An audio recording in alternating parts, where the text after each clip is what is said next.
Now, we are going to roast us some fanboys. Now, Libra, the Emperor cannot speak currently. He is here. But he's like Nihilus. If he speaks, he'll destroy everything. So, we will be speaking loud, and then the Emperor will come up and speak, and then destroy you more. Libra, should you have to platinum the very first Last of Us, if you don't have multiplayer, in order to be able to critique The Last of Us 2? No, that's reaching. Here's another thing. Do you think at this point they are grasping for straws? They are still grasping at straws. It's not even funny. It would at least somewhat speak. Oh crap! The vacuum!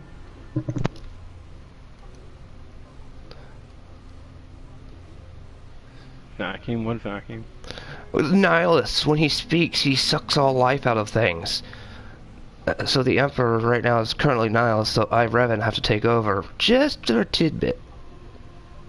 We don't want Nihilus destroying all of Vacuum of YouTube, but he could take Susan and Biden and Trollface Kamala. Oh man. And Biden.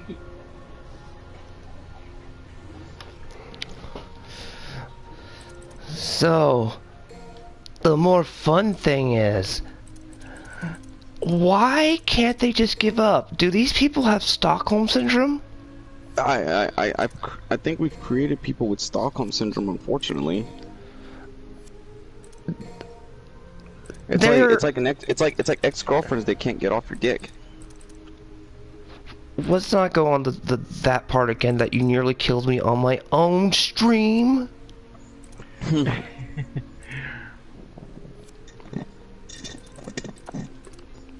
Oh, you got no idea, Kyo. But they have no idea the pain that's coming for them. No, because by the time we're done with this, it would be like me as Nihilus draining the force from their souls. That's why I'm telling Libra we're going to save your voice, because every time you speak, you're going to be like Nihilus destroying things. So, okay, so before you become Nihilus, we need to know the logic so that they're going behind so we could talk about it. Me and Libra can dissect it, and then you can throw in your opinion. How long has this battle been waging on? You. Since the awards. So this has been going to come tonight. Now, when did they crank the fanboyism up to like Stockholm Syndrome level? Last night? No, it's like from the I guess because I'm seeing these tweets. I just now seen the tweets, and they're from the 2nd, from December 2nd. From that time, I posted the video of all 3 of us doing that. What the collab? Last of Us 2 compilation. The collab, yeah. So I'm like, are you kidding me? Well, what was it that stupid is as stupid does? Yeah, pretty much. Stupid is what stupid does. So that they're so salty they can't let go of this. This is so sad to the point that I weep for their sanity. You know, I think we understand why the term simp was banned on freaking Twitch. Because they are simping. They're simping to Neil Cuckman, whose cucks oozing out all that cuckery. and it's shooting down Anita Cartesian's throat. Because she's deep throating him. Ain't that right? That's all she was good for. And here's the sad part. What the fanboys don't realize is they were duped. They were roofied. And John, please play that clip of the thing that I almost flipped out on that somebody actually said about The Last of Us 2. Which clip? The link of the video someone sent you. Oh yeah, I'm gonna listen to it. Not really. I'm gonna listen to it right now. I was reading a text at the same time. Let me play that right now. Actually, play them. This is because chat. This is their ideology in a nutshell. You need to hear this. They are insane. They're worse than Joe Biden and any of the politicians in the states. This is an excerpt from a video called "A Triumph for All True Gamers" and The Last of Us Part 2 from the Wolf of Thorns. Well, I don't care about Spectrum right now, and this was 6 days ago. Spectrum, your Wi-Fi sucks. Get the fuck off. Uh, The Last of Us Part 2. Mr. Pie says, "Will you make a video on The Last of Us 2 winning Game of the Year? Anything for you, my warm and delicious friend." Spoiler warning for The Last of Us 2.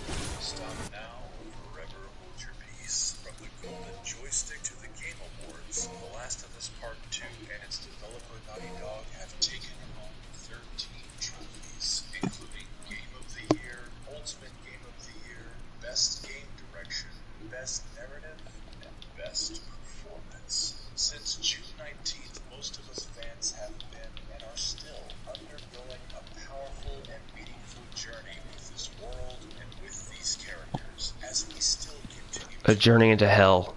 feelings and emotions 6 months later in a game that made us laugh, made us cry, challenged us, wounded us, and healed us.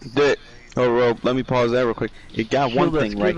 give It us a fucking wounded. break. It fucking wounded us. All right. How did that heal us? We had to heal it with cleansing fire. Like you need there's only one way. There's only one way that what they mean by healing is that we heal the true gamers by getting the fucking Warhammer 40k Marines and blasting these heretics back to Naughty Dog. Oh my god, this man. Okay, I'm gonna shut up again. So we hear this man's logic. Edition can do. The Last of Us Part 2 represents a combination of the passionate artistry that this industry and this medium desperately needs more of, and seeing this Oh, countless talented people that brought it together, receiving appropriate recognition, is not just a validation of their masterful craft and peerlessness. It's a validation of the experience we shared together as players participating in this journey as an inhabiting spirit. pause. Events of this soul-searching and haunting tale. Seeing Laura Pause. performance for her It. powerful John. teaching portrayal as Abby Anderson was perhaps the crowning achievement of the game's many well-deserved accolades for several reasons. This means that more players voted for the performance of Abby than they did for such beloved and well-deserving portrayals as Miles Morales, Jensen This man needs help. himself, and even Ashley Johnson's amazing and phenomenal performance as Ellie. This means that in a player-driven election where the fan base of a single game was What fan base? Pause. Pause. Pause. Pause the video. Yeah. Yep. He said the most compelling healing. The man has drunk the Kool-Aid. Oh, That man drunk too much Kool-Aid. Too late. what part of healing? It healed our souls and cleansing? No. No. Not even the cleansing fires of looters could help this game. I know they didn't even want it. There's pictures. Well, I'm not joking. Pictures of back of the whole riot crap in our states of people not taking that. Even the Koreans. The Korean took the discount and destroyed the game. How is that not okay? If it was Rocket Man, it really would have been cleansing. Yeah, like that didn't. Did they not? Did they? And Take the all war. the copies and blast it to outer space and Here's what target the sun. looters did. This the one thing the looters did right was they destroyed a building that had probably a shit ton of those copies in them, and they That's cleansed the it only with good fire. justice they did. They said no But- justice, no peace. That was justice, but we still don't have peace. But why? Why? Who in their right? This man either was paid or was. I don't think even a joint does this to your head. No, Does it it? does not. No, it does not. Because I could. In fact, it makes you more analytical. I think I don't know if the Scarface picture is on right now. Oh, it's but on. Oh, it's on. if you could see it when you picture it, but I'm really considering getting the monkey with holding the rocket. Because this person needs some serious help. Like, Nobody these was people- laughing and crying throughout the game. We were suffering, we were pissed off, and we were just... The crying regretting wasn't crying of every- tears of joy. They were tears of anger and pain. and suffering. It's like, how can you get away with legally molesting someone in a game? Or Oh, yeah. your audience. Yeah, and how can Neil Cuckman was get base? You know what? I'm not even going down. And the ones who were drinking, yeah, they were drinking soy. They've Plenty been of it. brainwashed. They've been brainwashed. There's no helping these people now. I don't think there ever was. They've been indoctrinated. They've been indoctrinated worse than people in the indoctrination theory of Mass Effect. At least No, with the They at were least they've been more. They're worse. They're worse. Their indoctrination is worse than a Scientologist. Just ask Tom Cruise. but you know, the Last of Us 2 fanboys are everything wrong that's gone wrong with gaming. I swear, fucking. This is gonna sound drastic. The fucking Fist of the North Star movie is more enjoyable than The Last of Us Part 2. Okay, this is gonna sound drastic on my end. I would rather watch, and I've said it before, if anybody ever got me this movie as a gift, I would piss on it, burn it, run it over with a car, incinerate it as much as possible, because it's a blight to humanity. I would watch this movie on loop than play The Last of Us or have to listen to more Dragon Ball Evolution. I knew that. I was would coming. rather suffer that, the blasphemy, the heresy that is that 1,000 times, than 'Cause, you than know, at that. least it did one thing. I A had fucking fight scenes. Kamehameha. That's it. At least there were fight scenes and some flashiness that I can get away with it, and I could see it was bad. And it wasn't shoving ideology down my throat, but it was destroying my childhood imagery. It was still doing something. At least that thing still had manliness to it. The Last of Us 2 stripped away manliness and masculinity and created Abbyzilla. Okay? Mm-hmm. There is no femininity in that game. The only time that Abbyzilla looks anything remotely feminine is after she's been basically tortured for a month, strapped to a cross and starved. You got rid of those man muscles. They basically freaking they tried to one, give her a Jesus arc. Hallelujah. The Lord has come. Let hell on earth And I was like, reign. well, Abby, if you know the scriptures, my dear lady, it was a man who gave up a rib to create pussy. So technically, we're in charge, bitch. No, you're the first wife of Adam, Lilith, the one that basically no, you know what? Fucking no, women are Eve because this is what's wrong with all women now, most women nowadays. At This least is why Aunt Lilith questioned things. She had a freaking brain, but got banished for it. No, because basically, God was like this: don't eat the forbidden fruit. Eve was the first woman that said this. I ain't gonna listen to no man.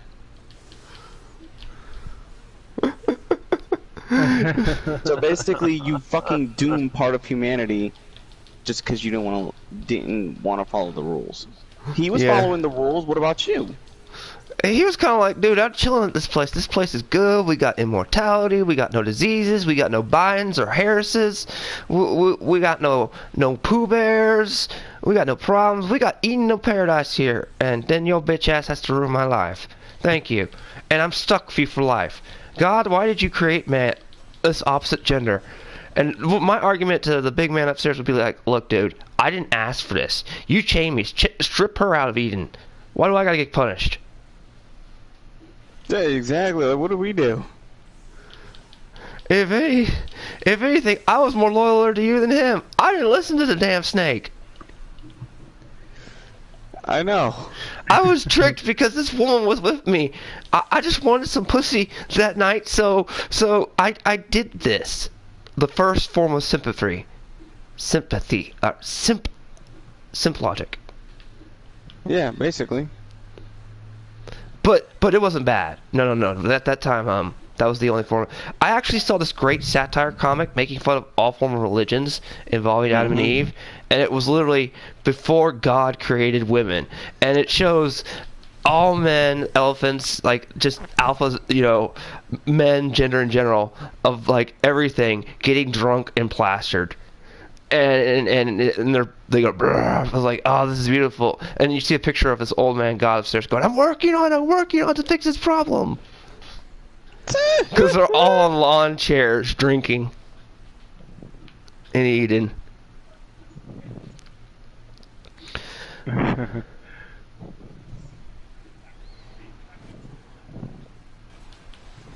mean, come on. You can't tell me that's not funny.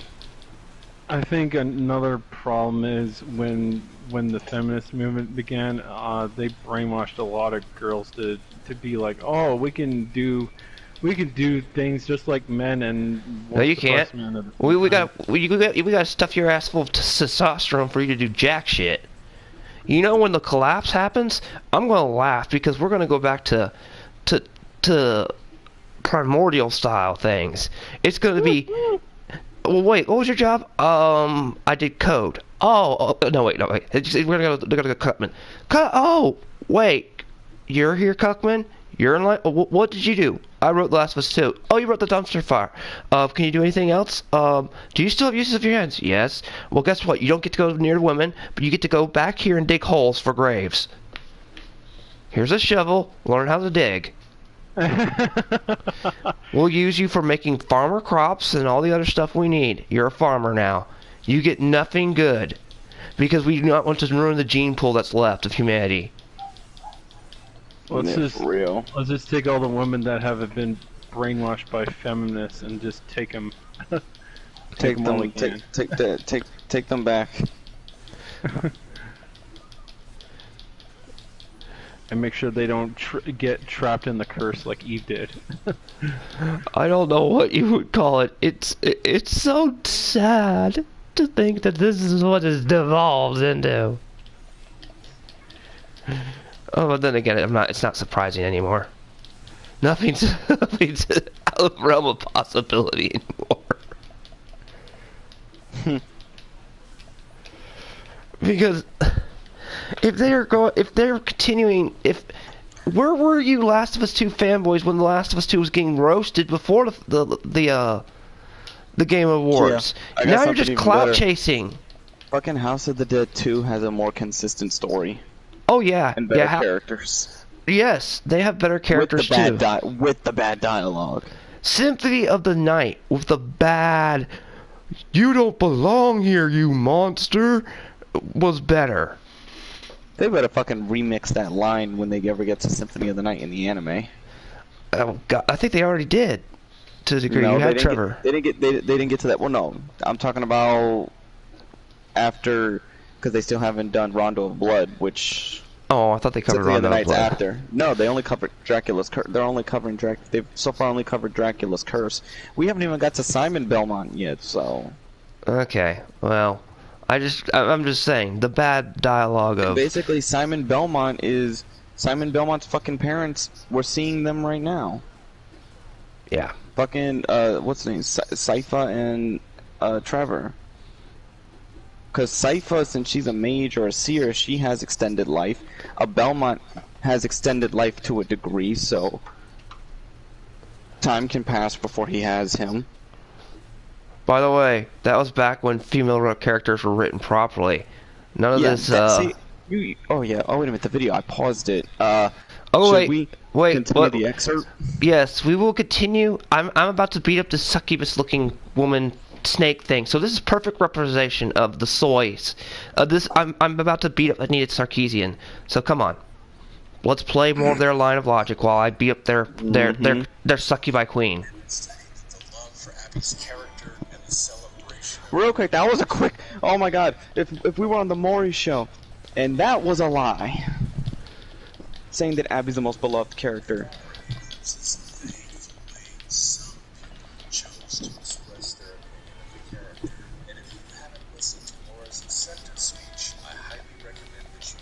You can check out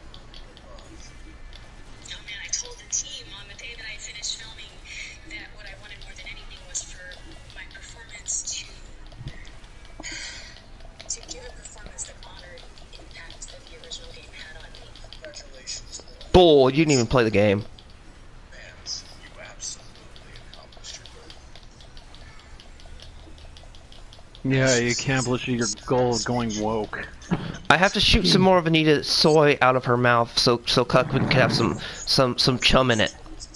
Comes from recognizing the path that was blazed before by Troy and Ashley's roundhouse to our hearts performance in World He must have been paid. Why would he keep saying this out of his mouth? It's not just a vengeful adult Ellie that at times terrified us, but by showing us her amazing range as a vulnerable and complex character, from giving us more of the younger Ellie we originally fell in love with, to showing us a daughter in mourning become a loving mother and wife. Laura Where it should have ended. What? standing supporting What? Justice, Woodward as Tina, Ian Alexander as Lev, Victoria as Yara, Guy. as Owen really seals the deal, creating this grand slam experience. But of course, none of this would be possible without the unique vision of Neil Druckmann, as both of their Cuckman, get it right. Cuckman! Cuckman. beautiful world and passionately telling a complex and challenging Pause 1 second. I'm sorry my stream, I don't have a train come by at this moment. Okay, keep going. We need a train. You know why? Because this whole video the guy is doing is a train wreck. I'm sorry chat, I can't control the train schedule. Actually, when this video's done, I'll give you a train wreck. All right. Okay, play a sound effect of a train. Fuck. How'd you know that's where I was going? is perhaps the most satisfying victory of all. From best performance to game of the year, The Last of Us Part 2 is a triumph for us all that leads us to a promising new dawn for video games as we enter a new decade and say Yeah, a new decade of freaking. faced in some time. I don't know about you, but with the doors to new avenues that The Last of Us 2 has thrown wide open, I am eager and excited to see what the future of storytelling in video games holds for us all. If you enjoyed the custom Abby artwork in this video, I cannot recommend Katarina at Abby Stan account on Twitter more strongly. She has Oh. tons of custom members and artwork just waiting for you to discover. So show her some love. Let her know that Old Wolf sent you. And if this video meant An Is this old- guy trolling? I Is he- gotta. He's serious. Are you sure he's not trolling? Nope. And guess what? This is what the video is. Then, oh my.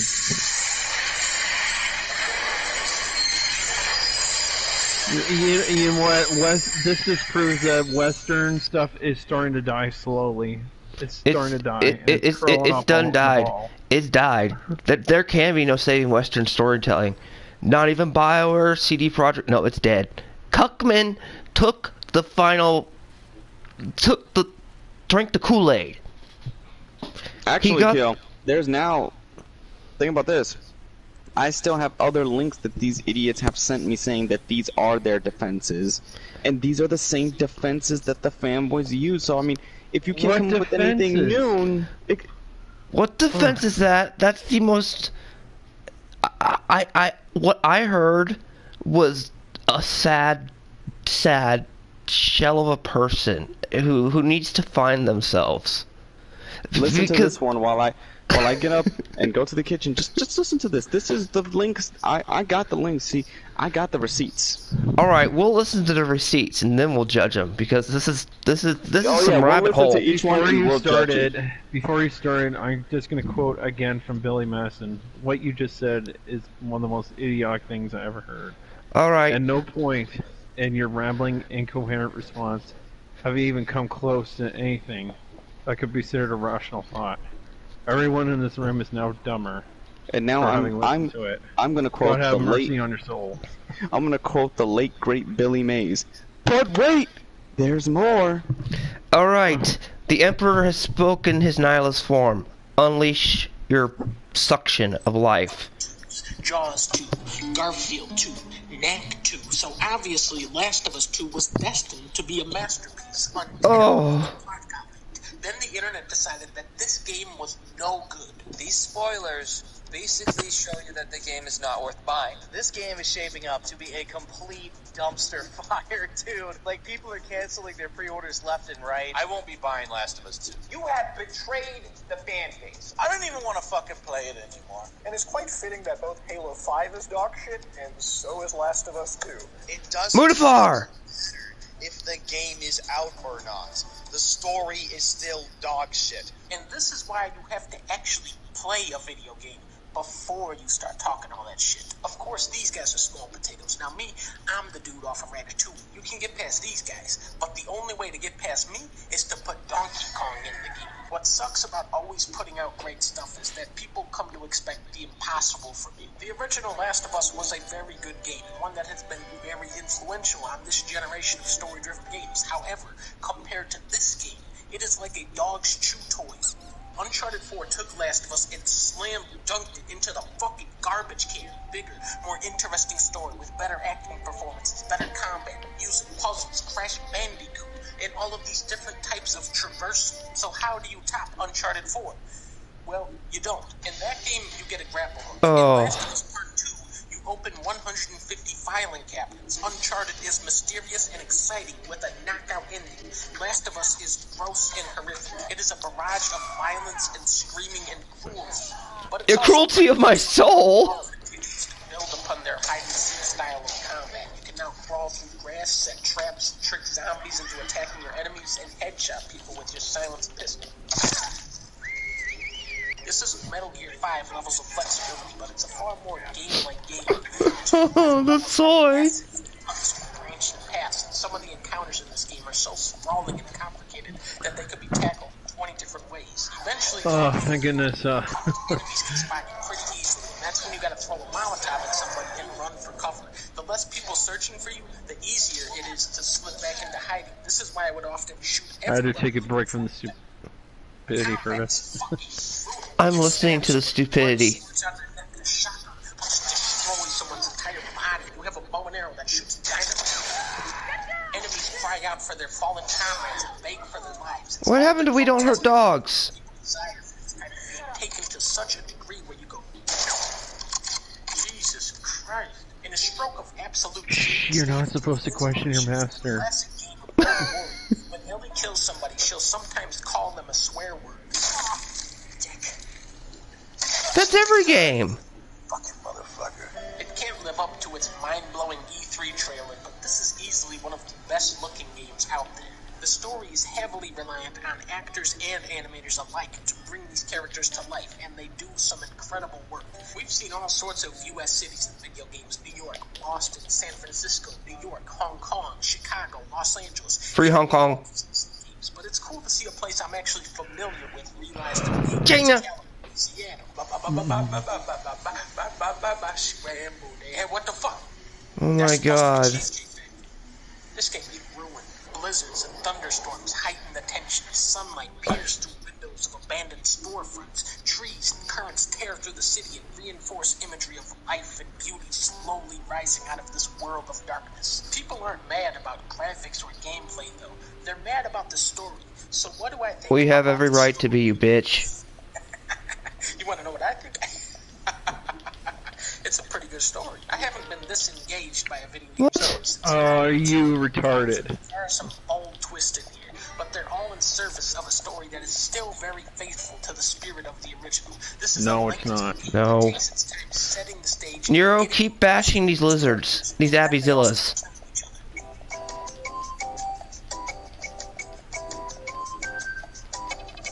Turns out we got bamboozled. You don't play as the giraffe. Instead, you play as a girl called Abby, and she kills Joel with a golf club. How are you going to kill off the main guy? That's everybody's favorite guy. Honestly, I think Ellie should track down this Abby character and kill her, see how she likes it. Now, that would be a good storyline. The truth is, I don't know why people are mad at this game, because they don't know why they're mad. Fans are obviously very attached to Joel as a character, and that's why killing him off is such a powerful way to ignite That's not the only problem with That's that. not the problem. You kill Joel with golf of all sports? No way. I'm coming to shoot. big dumb muscle bitch. And that's exactly what Ellie does. Like Uncharted, Last of Us 2 uses dual narratives to draw parallels and comparisons between its characters, though instead of laying them on top of each other, they're intersecting. Ellie's story is Uncharted 4 and Abby's story is Last of Us 1. Just like Nathan Drake's obsessive pursuit of treasure, Ellie's suicidal revenge mission puts her friends' lives in constant danger, and yet she keeps taking it further. Then, halfway through the game, everything resets. The clock turns back 3 days, and now you play as the villain, Abby, who is a hardened killer that starts to reconnect with her lost humanity thanks to the innocence of her child companion. Sound like anybody you know? It's obvious they're going to try and humanize and develop all of these characters now looking from the other side, and at first, you reject them. You go, fuck these guys, I don't care about them. They killed Joel with golf, except for the dog, I like him. But as you keep playing, eventually you find yourself getting wrapped up in their drama. The moment where they really got me was this sniper fight. This battle goes on for so long that you really come to hate this fucking sniper guy. But by the time you reach him, you realize, wait a minute, no, I really like that guy. Ellie's side of the story is John, you're killing me slowly. Huh? This is killing me slowly. I was away from the phone, frickin' doing another numbing cream treatment to my gum, but I need to. I think me and there's Libra. only a minute left. There's only a minute left. We can suffer this together. In the middle of a war zone. It's very entertaining trying to connect the dots between both sides of the story, and I imagine there's a lot of details you won't even catch. Connect the dots. Again, a character you've already encountered as Ellie will show up in the back half of the game, and you'll go, hey, I remember that guy. Characters will do things you won't agree with, and you have to turn your brain on and attempt to empathize with them. In the world of Last of Us Part 2, one hateful act begets another, but a selfless act can also be contagious. The story is not as airtight as Joel and Ellie's journey across the United States, but conceptually, this sequel is far more creative. So No, it's not. A 4 out of 5. Shut the fuck up, Leafy. Leafy. He used a clip of Griffin because they've all compared Griffin to Leafy after this when he did it. And then there's others. Before we get into the next video from this idiot. No, we're gonna toast this one. All right. This guy's called Video Game Donkey. Well, he should be called Video Game Dummy. Okay. Well, he has a picture of a donkey, which means he's a jackass. Okay. Chat, or if when you vlog, people who watch this in the vlog, I'm a very rational person. I'm tend to be open-minded to a degree, but what Libra said earlier about the Billy Madison quote, that I officially feel that I should go full tilt on this fucker right now. One, It's Abby. full stupidity. Wait. There's no reason to be. Oh. No, but I'm gonna go rage for a minute, and then you can rage on gameplay, because I'm the story dude. One, he compared Ellie to Nathan Drake in his obsession with treasure. Nathan Drake is literally a modern day Indiana Jones fucker. Shut the hell up.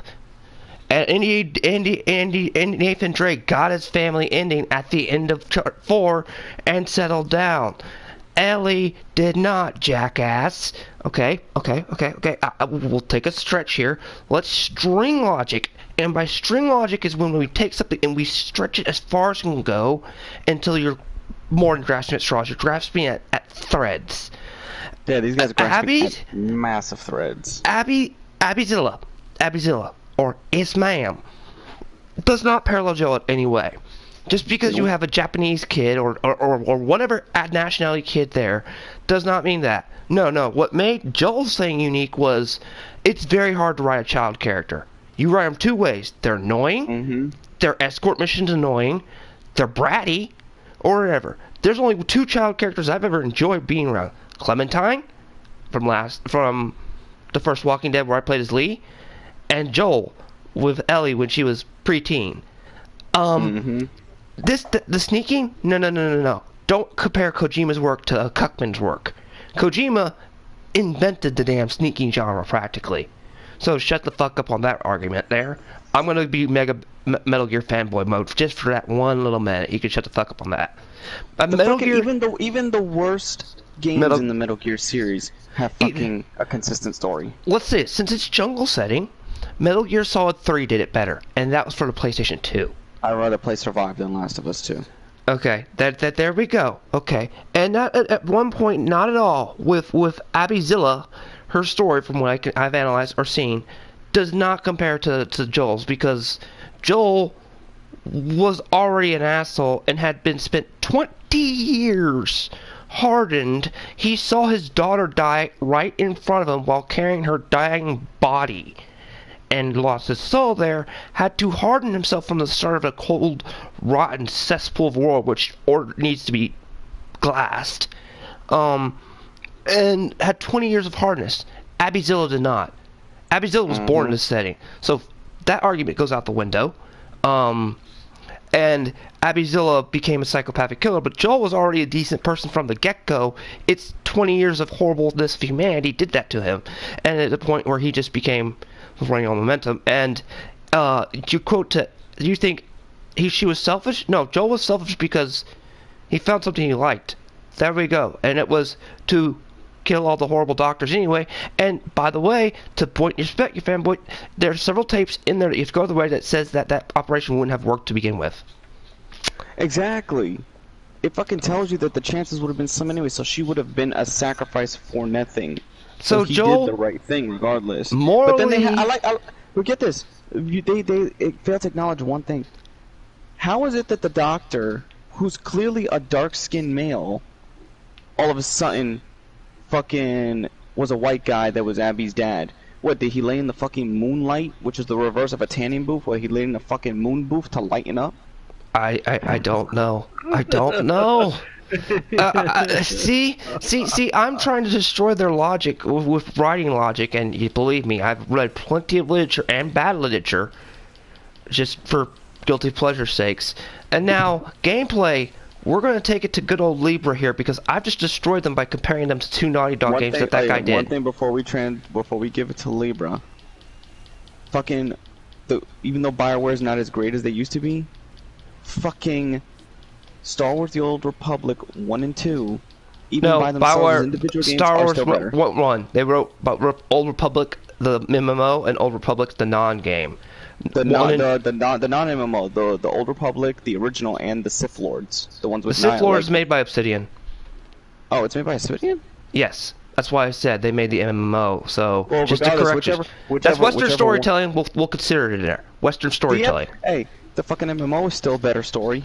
Yep. Okay. It actually has consistency and like, once you start a particular storyline, it gives you a fucking thematic end to it. Alright, I gotta ask Ibra one question. He said Metal Gear Solid sneaking storytelling gameplay, and he loved the fact that they curse in the game. Take it away, Libra, from the gameplay. See, the thing is, the gameplay was fine, although some segments of the gameplay, they literally force you, like, okay, the dog, that was a complete lie. You had to mash the button and kill Abby's dog. You had no choice. Mm-hmm. And then there was the fact that they introduced this group called the Seraphites, which, by the way, might as well be extreme Christians. And they put them in there, and you basically have to either sneak around them or engage. It's up to you, but literally, they catch you disagreeing with them, you're a sinner and you're gonna die. Salem witch trials. Yep. Abby. Oh well, then why isn't Abby? No wonder they put Abby on the cross.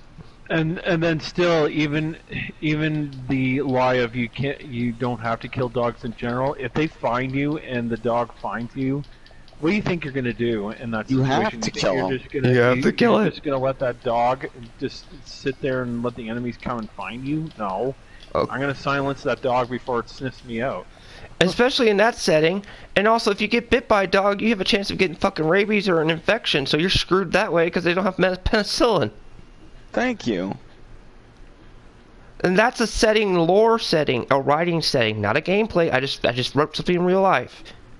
Even Joel risked massive infection when he's wrapping his one arm up.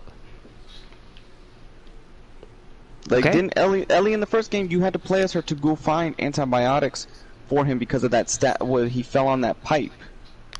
Ouch. You just had to bring up the memory of the pipe. Well, I'd rather Joel fall on a pipe than get beat by a knockoff version of Andrew Ryan's death. And a badly Yeah, written but- version. The gameplay was good except for the things I just mentioned. 'cause they Gameplay, but it's literally a proof that gameplay does not save a game. Because I Nope. know there's No, certain it games doesn't. there's games It that have doesn't. lackluster story, but everything else around it is what saves it. And in the case of Last of Us, nope, it doesn't get saved by that. Nope. Not. I mean, I'm playing Devil May Cry 4. Devil May Cry 4 has a lot of production problems because you're literally go through the same campaign twice. Yeah, but it's still enjoyable because it Oh, has yeah. its combat and the characters are more likable. You get even. I'm not forced to kill somebody I don't want to, or kill dogs I don't want to. And Libra, one last question since you suffered the gameplay. Was Metal Gear isn't Metal Gear Solid superior on sneaking than Last of Us 2? Yes, it is. I'm not. Because- I'm surprised they didn't do one thing in the gameplay mechanic before we go to the sneaky part. The would have been insult to injury is if they would have made you as the player perform the execution of Joel, where they hit like Kratos killing one of the gods, where you're doing a button time event to kill one of the gods. Didn't they do that? You've had to kill Joel. You were forced to in gameplay. That's Libra? the cutscene. No, I thought it was. cutscene. I thought They it was don't actual force you to do gameplay that. where you had no choice. No. The game would Oh. have bombed even harder. Oh, than- here's more one thing. Another critique. Yeah. He was. I heard Mutafar in that. I heard Mutafar. Was I not the only one who thought? I think I heard Mutafar. Some ordinary gamers talk about that. Mhm. Yeah, it's that bad. But he said other YouTubers didn't like it. Other YouTubers got almost their channels terminated for talking shit about by Cuckman. It was And confirmed you ever wondered Cuckman ordered. his channel. All those guys that are supporting it, don't they wonder why their channels are staying up? Because they're being good little dick riders. And little That's how channels their like channels are. Yeah. and channels like me who don't really give a shit. Oh my god, I was actually I read an article about something that how some people were paid to do that, but even the ones who were paid, like Skillup for example, even he had some morals. I was like, no. I will say what's horrible about this, and then you try to kill me. And when he gave fair critiques. He didn't say he said everything also very professionally, and he said what He was did. good, but there was more bad than good, and that's what people like. It's like, okay, we'll listen to all your good, but once it's your bad, get the fuck out. Hell, even Angry Joe, for all his biasness, his parodies of the whole situation were hit the nail on the head.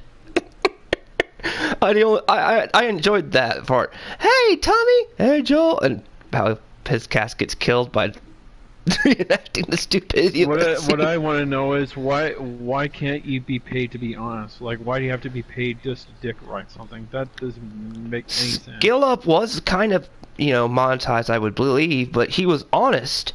But he also did what he was contracted to, not spoil the game. I watched the thing.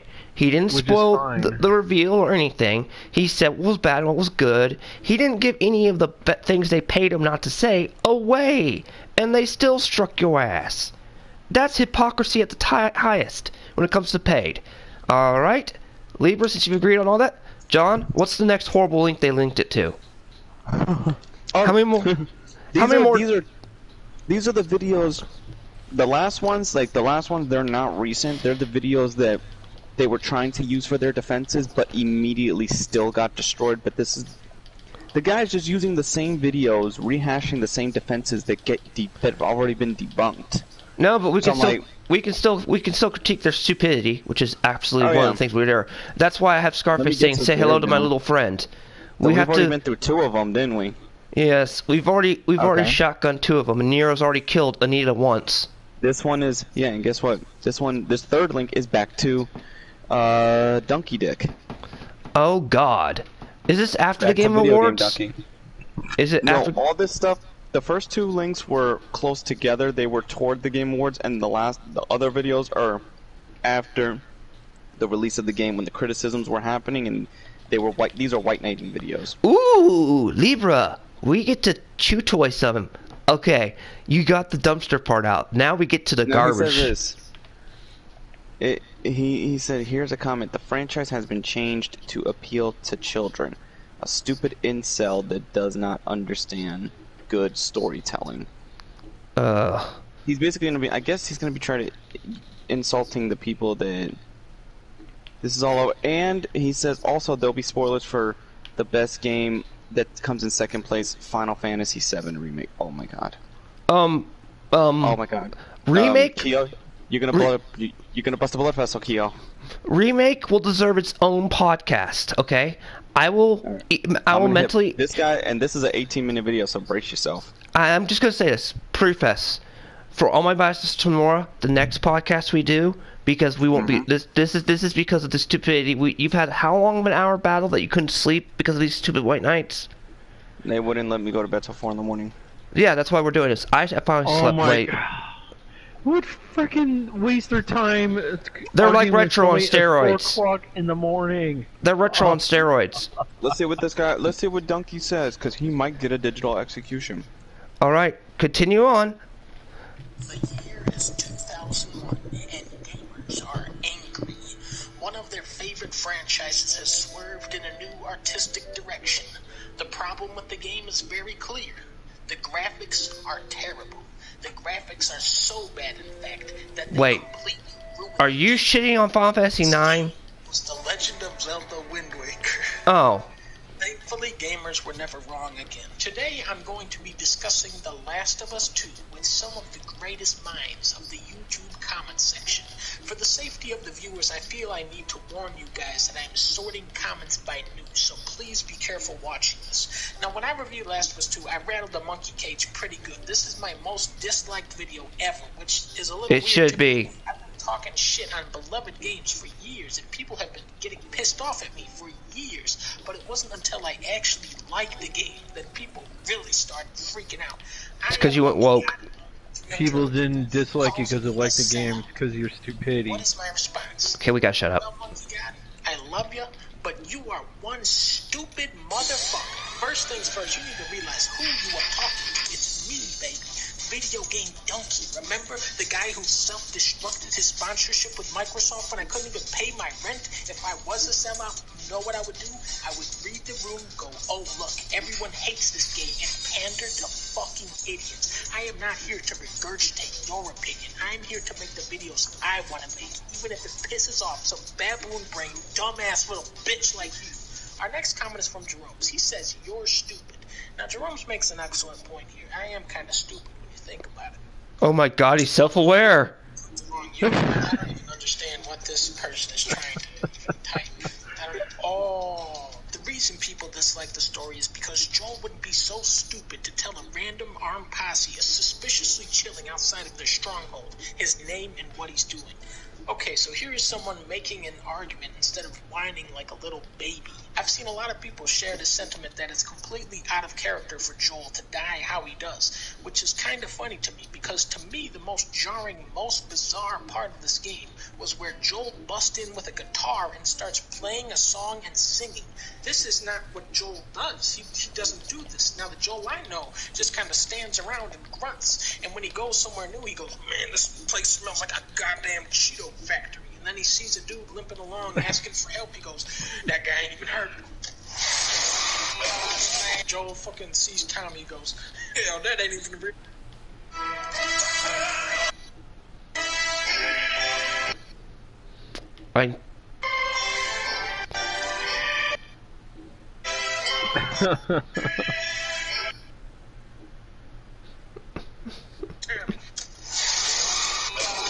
The truth is, that's the Joel from the beginning of the original game. When we first played as him, he was an empty husk of a person that is just going through the motions, and over the duration of the first game, we gradually see him transform back into an actual human being with a newfound sense of purpose. The Joel we see in Last of Us 2, no longer is it his gut reaction to run everybody over in a truck because he traded his truck for a horse, and in the end, it's some dumb, incidental slip-up that gets him killed. Christopher says, this story was terrible. Now, Christopher makes an excellent point here, but I actually disagree. Monster Hunter World 2 Doom Eternal, Star Wars Jedi Fallen Order, Devil May Cry 5, Call of Duty Modern Warfare, Gears of War 5, Pokemon Sword, Far Cry 5, Wolfenstein 2, Ghost of Tsushima, Spider-Man, Horizon Zero Dawn. I've played all of these games, and some of them are actually good games. But now I'm going to recount everything I remember about the story to these games. In Doom, you go to hell. I can tell you characters from these games, like the funny Yoda and the talking chicken, but I can't actually recall specific story beats. You know, these stories, they left such little impact on me. Now, Last of Us 2, I can tell you what happened in that game. Some crazy ass shit. So let's just start here. Last of Us 2 is a good story because it's memorable and dramatic. It's not an untouchable masterpiece. It's not perfect. It's just a good, entertaining story. I went into this game already knowing that Joel would die, and yet when it happened, I was still absolutely floored. This is such a brutal, horrific scene, and really it's Ashley Johnson's performance as Ellie that sells it. They are killing off our favorite guy from Last of Us. This is the appropriate reaction. Compare this to Final Fantasy VII Remake, where Jessie dies. Now, I don't give a shit about Jessie. She is a two-dimensional... Okay, I just paused that real quick. Kyo, do you have any you or Libra have any intermeaning thoughts? This guy, he's self-aware, he's stupid. Oh my god, how far have some gamers fallen? How many subs does this man have? And even I'm... 6.51 mil. Oh my god, he's self-aware. He's self-aware, he's stupid. Oh my god. I mean... He said, I know I'm stupid. Libra. I mean, at least he has some acknowledgement. Libra.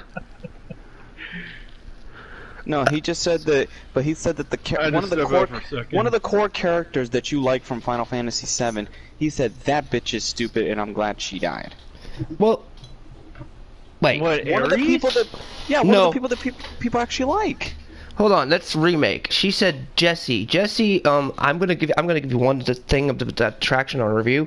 They fleshed out Jessie in the original base game in 1997. She had maybe 40 boxes of dialogue in the entire game. So when she fell off the damn thing, it wasn't that impactful. When if she died in that one, that was impactful because you actually went on missions with her. They took a one-dimensional character and fleshed her out. They gave her a backstory. Now, here's the kicker.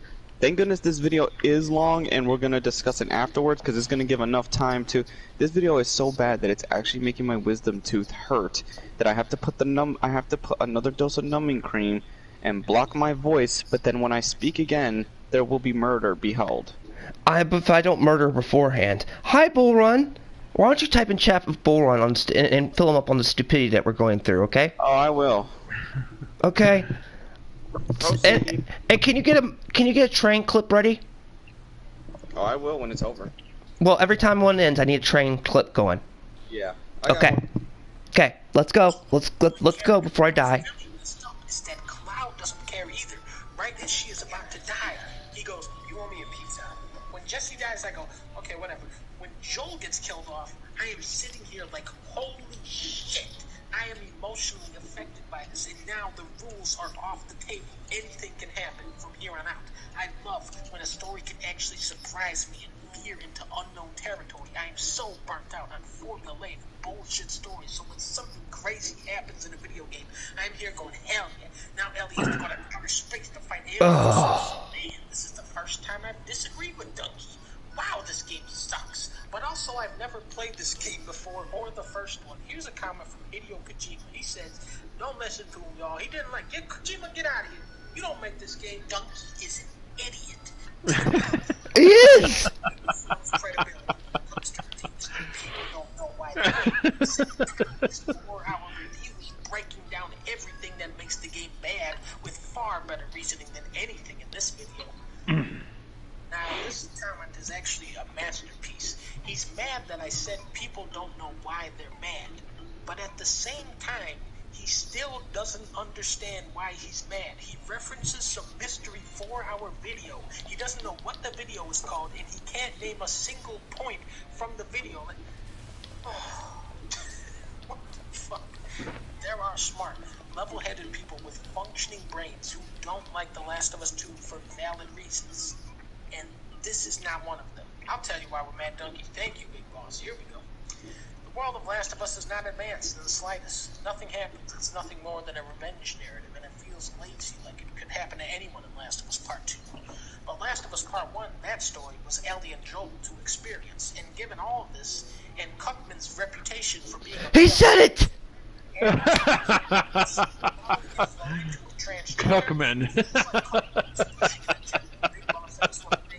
Finally making me understand why people hate this game so much. Tiger Sushi has... That was the most smartest thing he said in this entire video.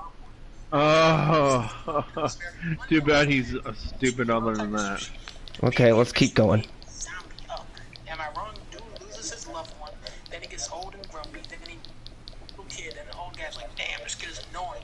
Then they go on an adventure, and eventually the old guy goes, hey, this kid ain't so bad after all. Last of Us 2 does not remind me of any Pixar movies. I can't name a single video game where you stop halfway and play as the villain for the rest of the game. To me, that was a really creative move. The first game is Chrono Cross. has more consistent characters. Second game is like a roller coaster thrill ride with characters that are borderline schizophrenic. Now here's a genius guy. Zero mention of all the SJW trash pushed on us. People love the first game because it's not political in any way at all. Now stay with me, it gets better. Did the first game mention anyone's sexual orientation at all, apart from the trash DLC? The answer is no. How you guys don't see that is beyond me. What's great about these comments is that this is a man who is so convinced that he is correct, but turns out is 100% factually incorrect. Bill, from the original game, was gay. The game points out several times that Bill... Now, this is where I gotta step in. And I have Bill was fucking- gay? Yeah, he was. He was. It was was. subliminal. I brought up in Yeah, my... but it's subliminal, you're right, but that's the way it should be. It didn't fucking emphasize it. That's the why point. nobody had a problem with him. That's the... Nobody cared. That was a good storytelling. I even... Before I took him down because of Copa, oh my god, I feel like an idiot. I even said, point out, that's good storytelling. We don't need to know. We know that that Kang. It was subtle storytelling, and the thing was there for you to figure out. And you know what I mean. And it was up to you, and it's also up to you whether you think he was gay or not. It could have been a friend for his, all we know. But keep going, keep going. I'm so. Hey, wait, before you go. He did one thing right. He called Neil Cuckman. The commentator, not Donkey. Oh, look, whatever. is gay. Doc Holliday, you are a bonobo ape. Ed Dobbs says Fallout 76 was a better experience than Last of Us Part 2. Yes, Last it of Us was! First, this guy's on your side. So if you want to come over to my side now, no one will judge you. People can have different opinions, and I respect yours. Wait, what the fuck? Is this still YouTube comments? But killing off the best character in the game and then making you play as the scumbag who killed him for 20 hours is terrible game design. This is a loaded comment. The relationship between Joel and Ellie defined the original game, just as its absence defines the sequel. You do still have some parts with Joel, like the museum sequence, which is one of my favorite parts of the whole game, but yeah, this is a sad game, and you really do come to miss that character dynamic. Then there's Abby. The biggest trick of this game was to make Abby work as a character. How do you humanize her without hamming it up and turning her into a hero? Oh look, it's Abby's dad. What a great guy. He saved zebras. Also, he's gonna cut a little kid's brain out. I won't take the cake. I'll take the clip. That's why she's evil now, but she's not evil. He left out the fact that there was a skin change from the first. Nihilus, it's okay. Emperor Nihilus, it's okay. We'll continue. Because she loves Owen, but she doesn't give a fuck about Owen. She just wants to kill Joel. But look, she pets a doggy until she throws his ball over the fence. There are sympathetic things about her and horrible, repugnant things about her, and you just kind of sit on this moral teeter-totter. You fight this teeter-tot? basement. You walk on a balancing beam between skyscrapers. You battle through this nightmare inferno. You end up going through so much stuff as Abby just to save these kids that eventually I went, damn. After all we've been I've... Joe, your internet service is horribly slow. Okay, we have a commercial break till then. Like, seriously?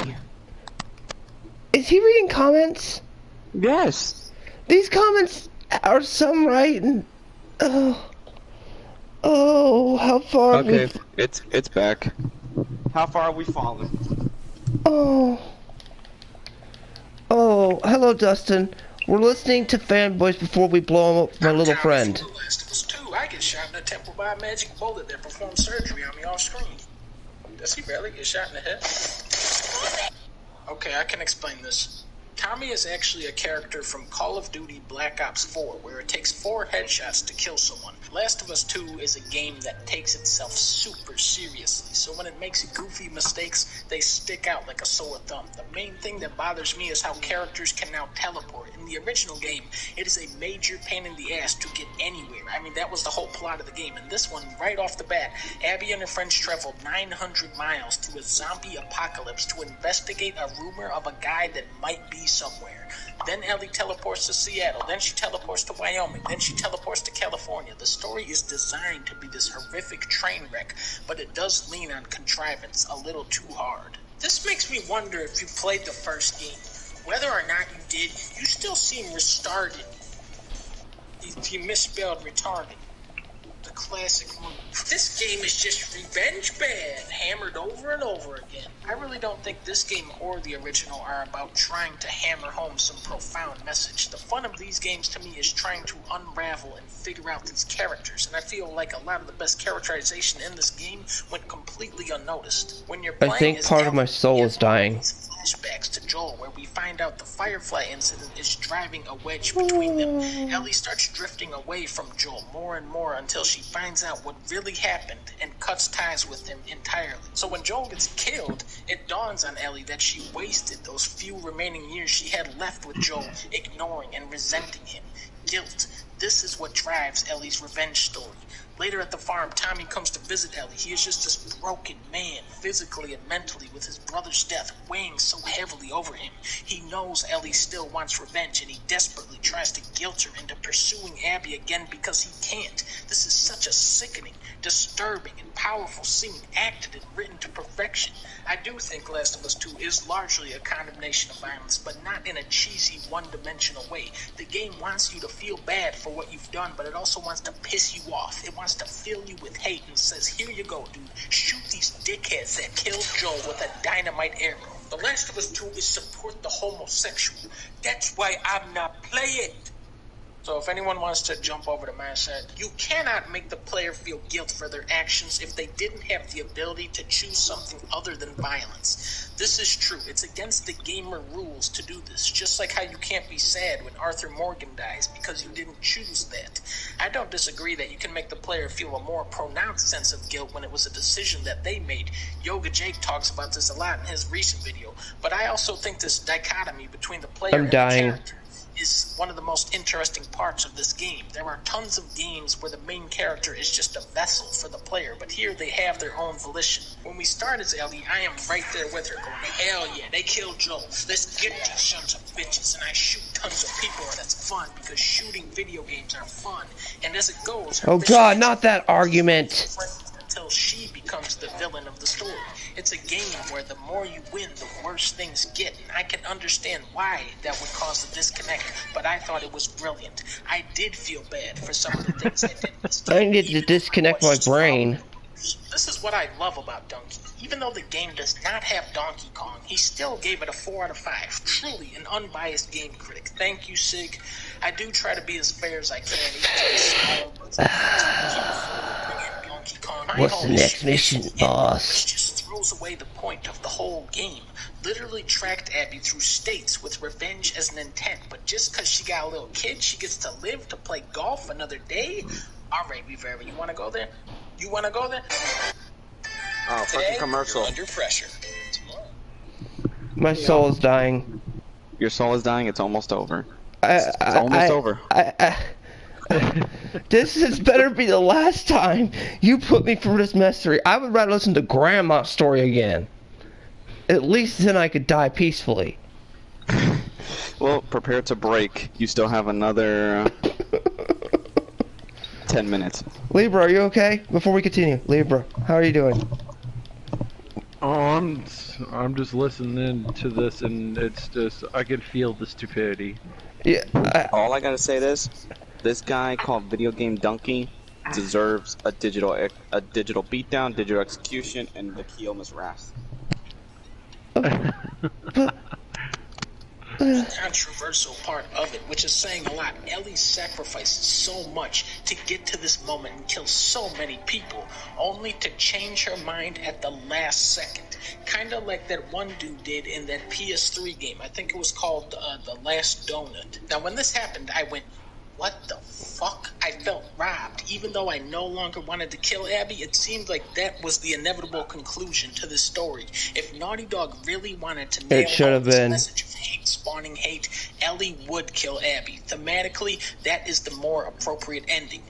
However, it is. I like the real ending more. This is a depressing game released in a miserable year. Can we not just have one optimistic little blip? Lev saves Abby, who spares Ellie, who ultimately saves both of their lives. Ellie remembers her final conversation with Joel was a good one and says, fuck it. Why she spares Abby is left so extremely ambiguous it could be interpreted forever. But I think these guys hit the nail on the head. Pearl Jam is the key to all of this. At the start of the game, me and Ellie were synced up. We wanted to save me. But then she starts drifting away from Joel, from Dina, and the player. She becomes this unrecognizable monster who has lost so much of her own identity that killing Abby no longer means anything. I like what this guy says too. When Ellie goes, oh, take him.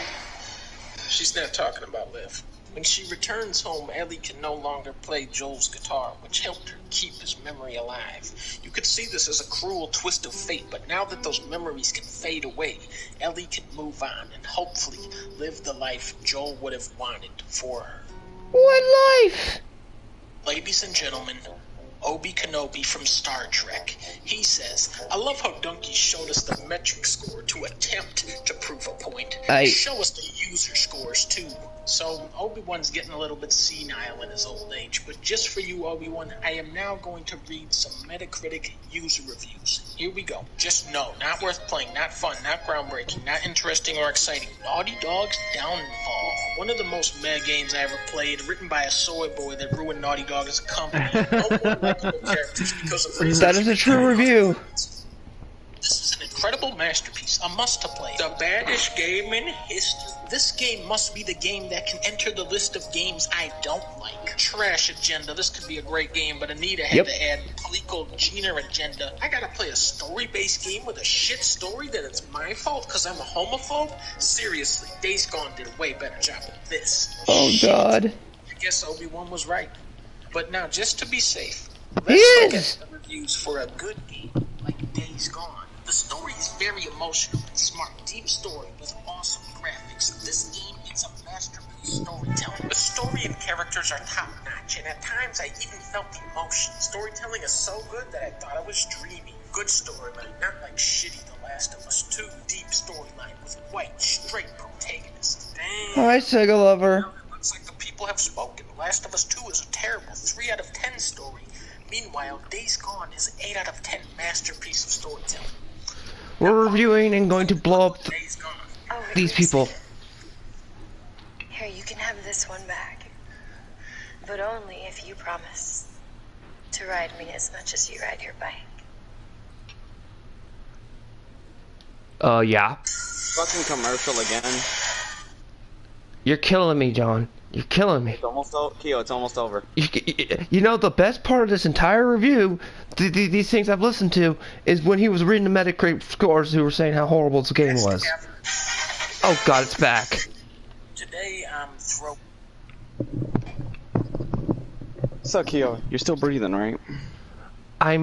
My Revan's temporarily about to go cross over dark side. Fully.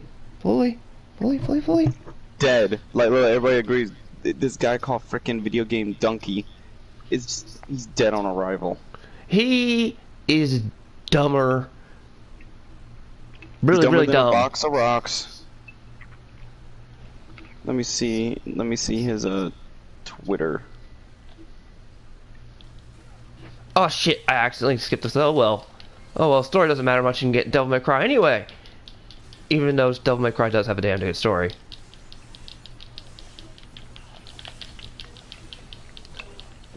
Alright. To add context to that, the people who came in here, why we're going ham on these people, give them context of how much torture these stupidity people have given us. The Last of Us 2 fanboys did not, they just did not let me sleep until 4 in the morning because they kept blasting my phone. They gave a retro treatment. Yeah, they pulled a retro gaming star. Oh, by the way, Sega Lover, nice satire piece.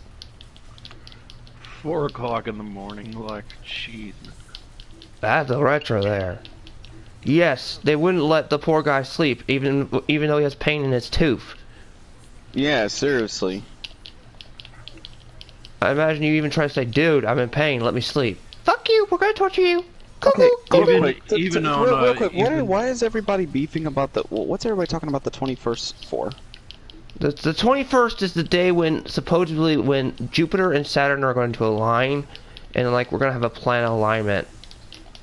Oh. If I don't leave that alignment with fucking superpowers, I'm gonna walk up to the government saying you lied to me. Well, I mean, they do that a lot anyway, but... Well, that's all the time. What's new there? But, yeah, oh, yeah. Great bullet points on everything you made, Sega Lover, on your video. Watched it as soon as it went up. I'm waiting for Jacobs. Fucking... Okay. I can't believe this guy called Donkey gave me a fucking headache. He's pissed at my Cheerios. Not even hurting Kratos making my day better now. And I wanted to punch Kratos. I don't know how you didn't warn me it was going to be this bad. I mean, I knew it. This was the first time. This was the first time I was hearing the rest of them. I only watched one. Oh my god! So you didn't even know how bad we were getting into. I mean, Nope. You knew it was bad, but you didn't think it was this bad. Oh wow! What have I dug? I would rather go through the. Never mind.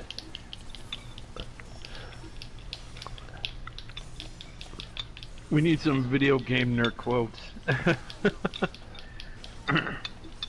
He said, here's the thing. Oh, wow. He won't come to the stream. Hmm? He Why? won't come to the because I'm too small? He retweeted the stream. He said, Seriously? I watched a bit of the stream and it's called legit just trash talking. You legit, your friends just started a stream because I called you out and you're fucking hurt. What? What? And he says you guys have Stockholm Syndrome. Did you tell him we're not the ones that argued with people at 4 o'clock in the morning. We're reviewing your content, bitch! And critiquing it. So shut the fuck up on that, Mark. Oh. Plus my man is what stupid does. Yeah. There's a reason why you're doing it on my channel, because I don't give a shit who I call out. I call out stupidity when I see it. And this dude, whoever this Twitter dude is, oh, we need to lock him in a room somewhere safe where he can't. You know what? Send him to the farm. What's the farm Dr. Phil sends people to? Send him to the farm.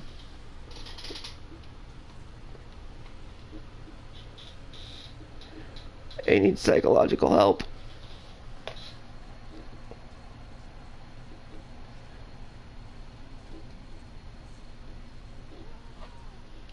I may need help by the end of this day.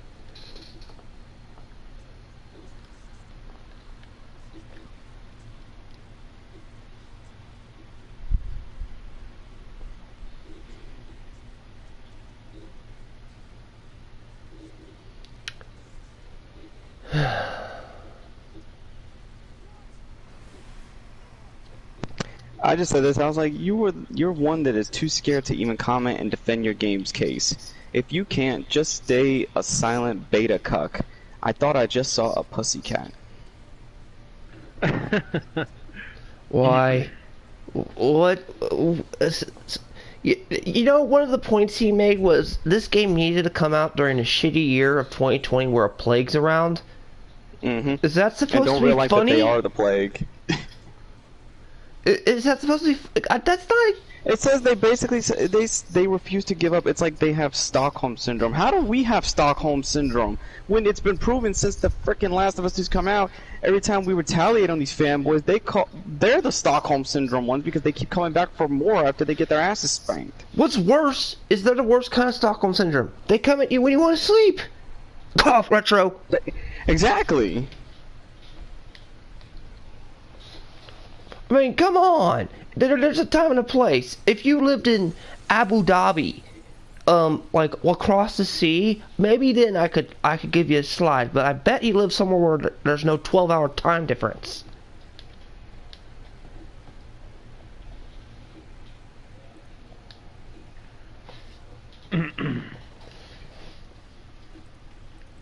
Also, how was I yelling when I was making the video?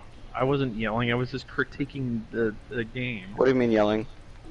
Like one of those stupid Last of Us 2 fanboys that came in the comments. Oh section. yeah. Oh, this guy's yelling. It's like, how am I yelling? Where did I yell? Where did I yell? What did I do?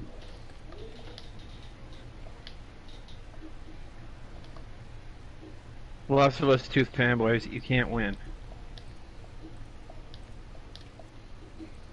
You can't prove a logistical reason why The Last of Us 2 is a great game.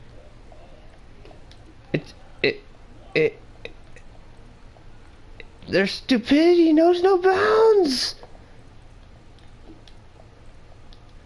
And I thought Retro was bad too. Holy crap! Okay, maybe that one was a little bit harsh, but still. Yeah, there's more video game war, Dustin.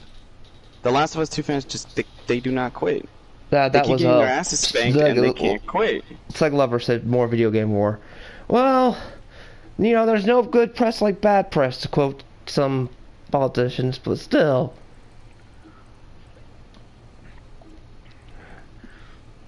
This donkey guy, whoever he is, oh man, he kind of deserves the digital execution.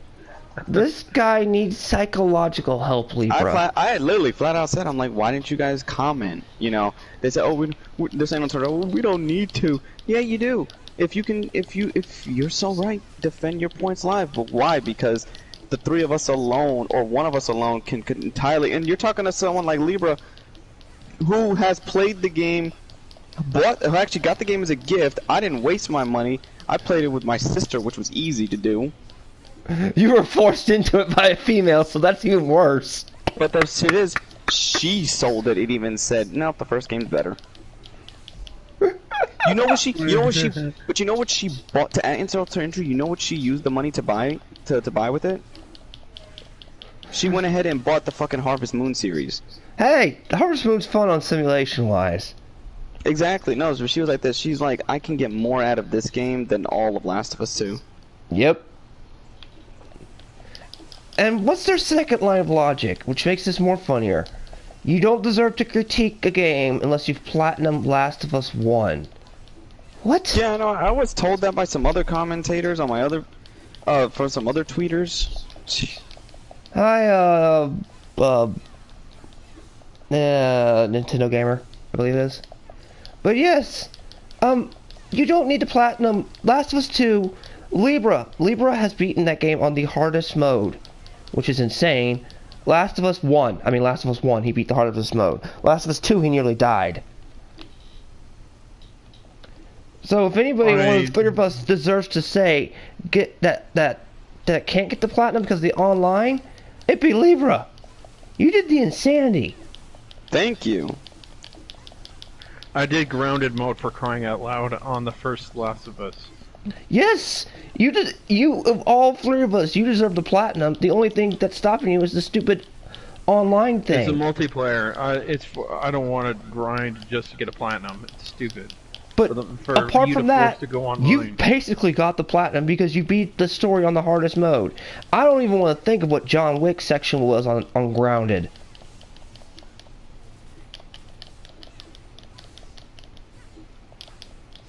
Oh.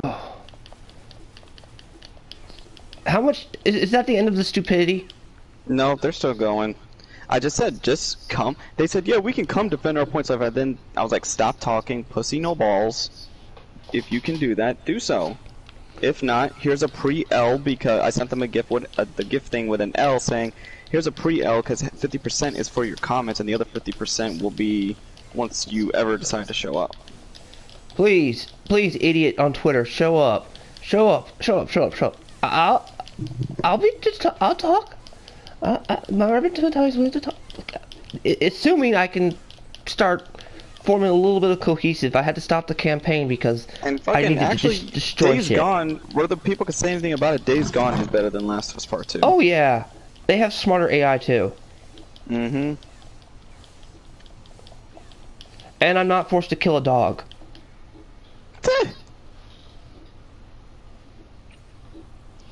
And what? The entire people there. When he was reading the comment sections were more intelligent than that guy was.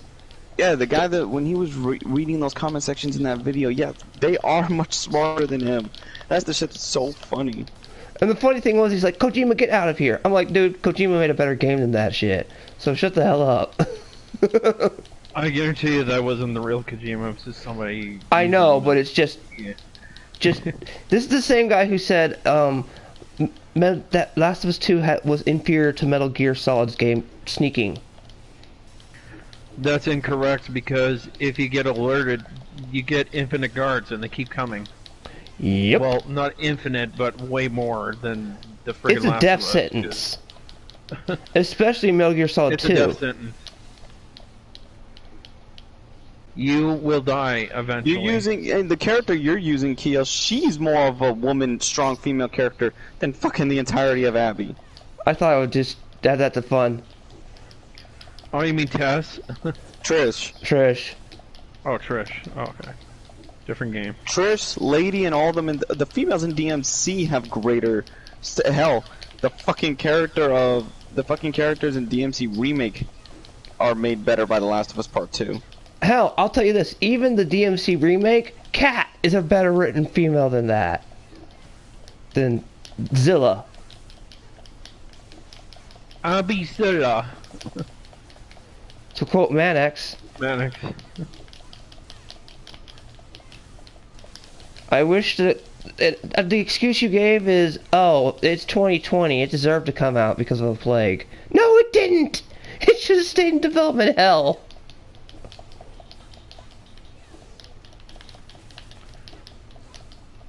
I would have liked that. We waited several years for nothing for the sequel. We waited. It was wasted. Hey, at least you know what? Cyberpunk was better. Oh. At least I got to you can customize your balls.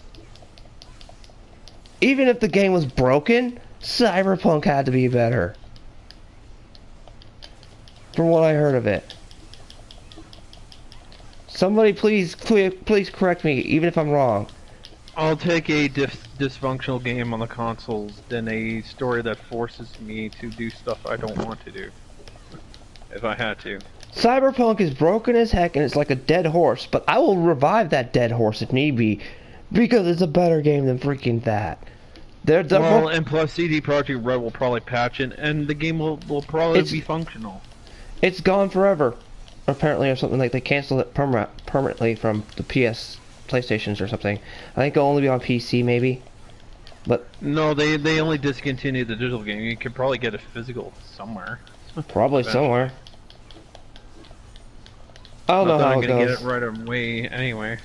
I had no idea on the Cyberpunk, completely on the Cyberpunk situation, but I'm just gonna say that game was broken as heck and came out this year because I can't use Fallout 76, and that was better than Abbyzilla.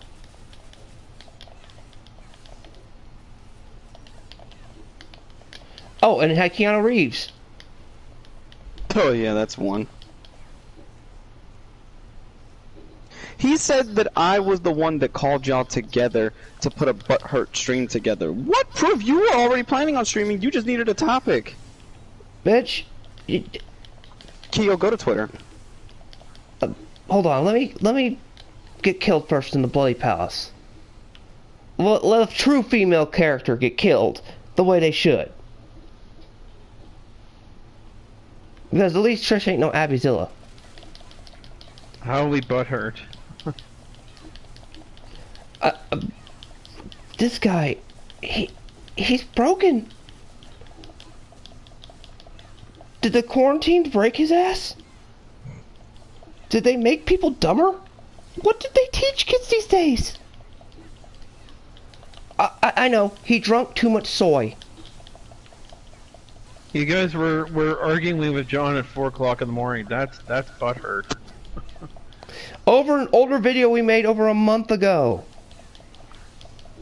Before the Game Awards. I was just trying to explain to people how the story was written bad, and I got 2 people saying, "Oh, it's trash," and all that stuff. Like, bitch, get the hell out of here. We made that video before the Game Award show even happened. Was it during the nominees or something? That's what makes the thing. Before the nominees. No, it was during the nominees, I think, because I was. Oh yeah, it was. Yeah, it was why the Line of the Year, because they hadn't won. Ghost of Tsushima hadn't won the true voters yet. Hadn't won its true award yet, which it did finally win. And the whole drama started because they didn't get their one. I tagged you in the tweet, saying, "Any thoughts, Keo, on these bimbos?" Bimbos? No. That's I don't know what to describe this. They're saying that they literally said they don't have to show up and defend their point. Those links were enough. I was like, no, it's not. Those are excuses, and that's the only defenses that are made for the game. Excuses. Why don't they come here and defend a person live? That's what I said, and they said that they don't have to do that. Yes, they do. They don't need, Otherwise, exactly. they're simps and cucks. That's what I'm saying. Go to Twitter and you'll see what I mean. I will. I'm going to have to stop her play favorite because I will not let. Oh wait, I can actually pause it. What do you know? Good game design. I can pause it and not worry about the time running out. Where are these fools at? Twitter? The tweet land? Yeah, go to my tweet. I even tagged you in it. Then you have to click my thread and see the whole shebang. I mean, how much worse can the rabbit hole go? I take that back. It always gets worse. Okay, let's see here. Oh, crap! Come on! I hate Tweetland. Alright, is this with the Buzz Lightyear one? Yeah. Alright, where's he at? Alright, where are these idiots' replies at? The one that says Toka QC and I'm totally new. Okay. I go here. Okay.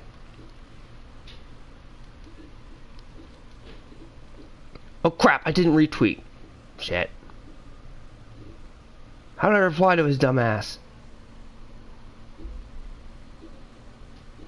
There's a little bubble? Hold on. Yeah. I got it. I hit the retweet, stupid idiot. He said that he does not have to show. So Keo, do what you do best and say something that makes people quit. Especially the one that says Toka QC. He's under, like, it's under the gif of when I chose The Rock saying bring it, and he said this shit here. Come on, jackass, come on.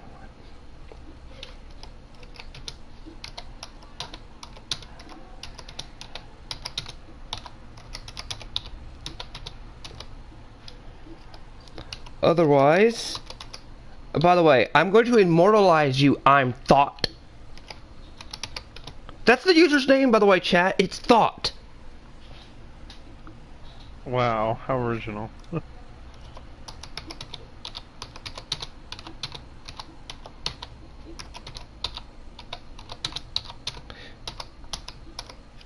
Okay, John, you might want to read what I'm just about to tell Bugs Bunny. Okay, chat, we're live and back. Thought should pop in now because he's a thought, or a cuck, or beta, or whichever one it would be.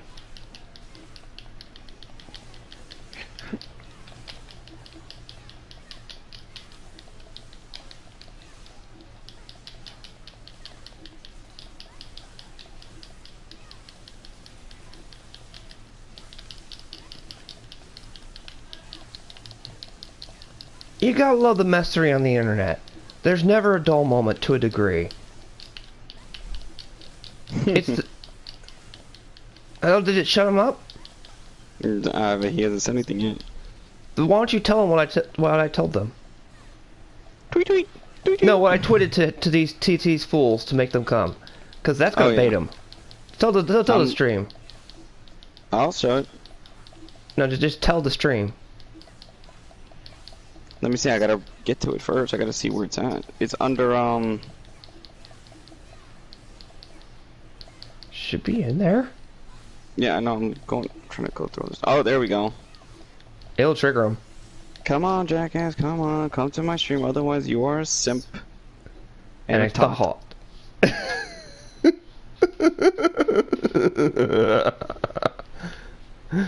Hey. He better show up. They won't. I bet if I stream, which my jaw is not in the condition to do so because of this freaking wisdom tooth to talk for period. Can share play work? No, not with live streams. They won't. Fuck, man. That means I'll be playing the game, and then you wouldn't have to worry about talking. Then they wouldn't know.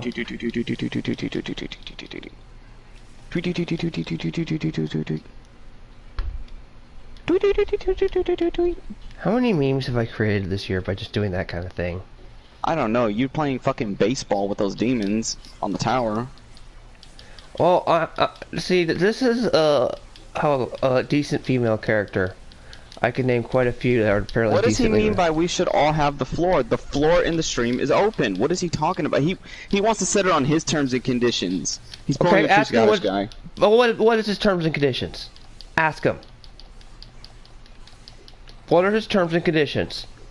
If he wants war, you better prepare for war. I'm bringing my swords. Let me go get Betsy off the wall, and I'll polish her. Probably some BS terms and conditions. I don't care. I want to find out his freaking terms, because if he thinks I won't show, I'll show. I don't care if the deck's stacked against me. I want to put this dude on his place.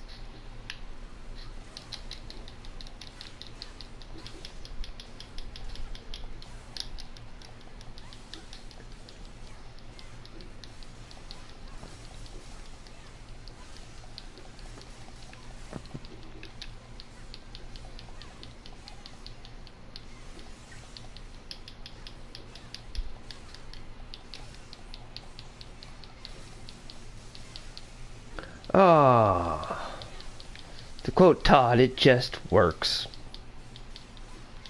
And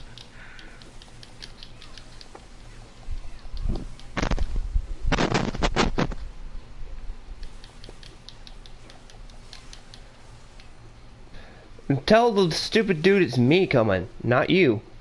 Mm-hmm. Because I want to know. I need to know. Because some people, when you tell them, okay, what are the terms, they'll flip out.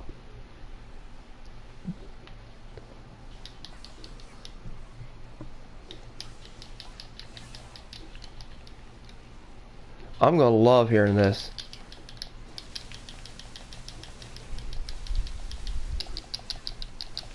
And yes, I put a prequel meme because prequel memes are the best. This is where the fun begins. Oh, yes.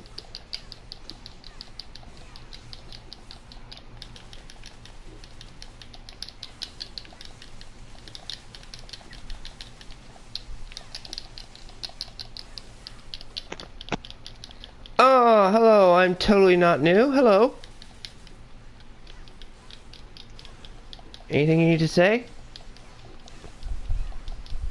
We're just discussing the messery and the messed up logic of The Last of Us 2 fanboys. Are you on the even playing ground, or I'm not sure I've met you, totally not new?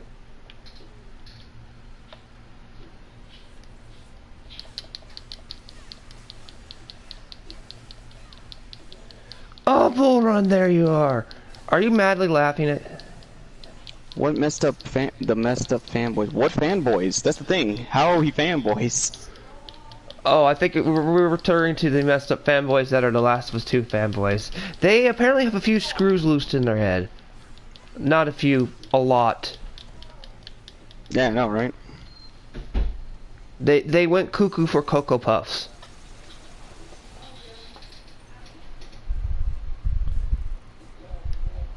But then again, it's 2020.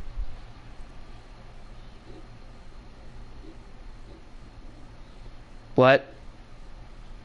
Oh, so totally not you. You're the guy from Twitter, right?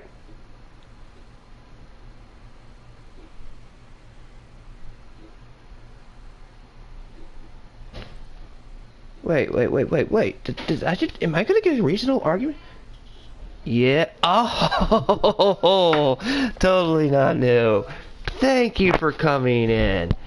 You actually have a spine, unlike most spineless people I've met on the internet. Chop, chop, chop, chop, chop. Let me ask you something. What makes Last of Us 2 so great? Of all the ballpoints that have wait, before anything, I'm not totally not new one thing right here.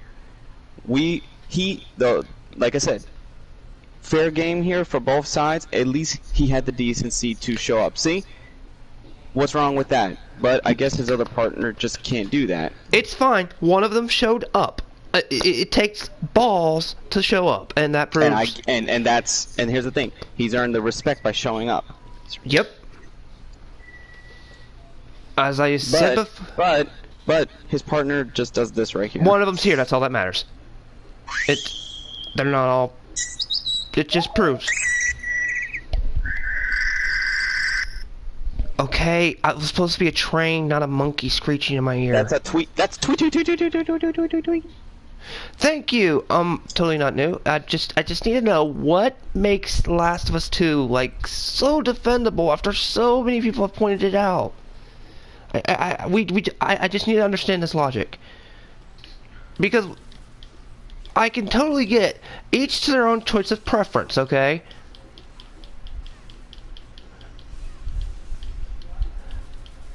There's nothing wrong with personal preference, but the thing is, if you're defending them with illogical reasons, how can that be considered defense? Okay, what's a bad game we both enjoy? I can name one right here. I enjoy, oh god, the Harvest Moon games. Those are simulators that are very boring and kind of things. Well, isn't most farming simulators? Okay, shut up. It's not Goat Simulator. What's a bad game that's enjoyable? Bad game that's enjoyable. I got a few. One. Get some off the top. I'm gonna get some off. He said, huh? Totally No Nut 2 said gameplay, soundtrack, accessibility, characters, and lastly story. Okay, well, Libra has suffered the agony that is known as The Last of Us 2. 1. Was the gameplay good? Libra? For the most part, yes, it was. Just the gameplay. Just the gameplay. If gunplay, all that stuff. Gameplay good? Yes. Okay. Soundtrack. Music, in other words. Fine. Okay. We've got... John, what do you believe with gameplay and soundtrack? I give the soundtrack that. The soundtrack... The Last of Us 1 and 2 both have good soundtracks. The gameplay, yes, there is a clear evolution between the two gameplays. There needs to be because of the story progression. Okay, yeah, that makes sense. There's nothing I can argue about that. These two, I'm totally not new to. You have good points on two of them so far. Accessibility. We could go all on days on how writers and looters did not like that game. That one's kind of a bad one. Oh no, totally not new. Just hear me out before you say this.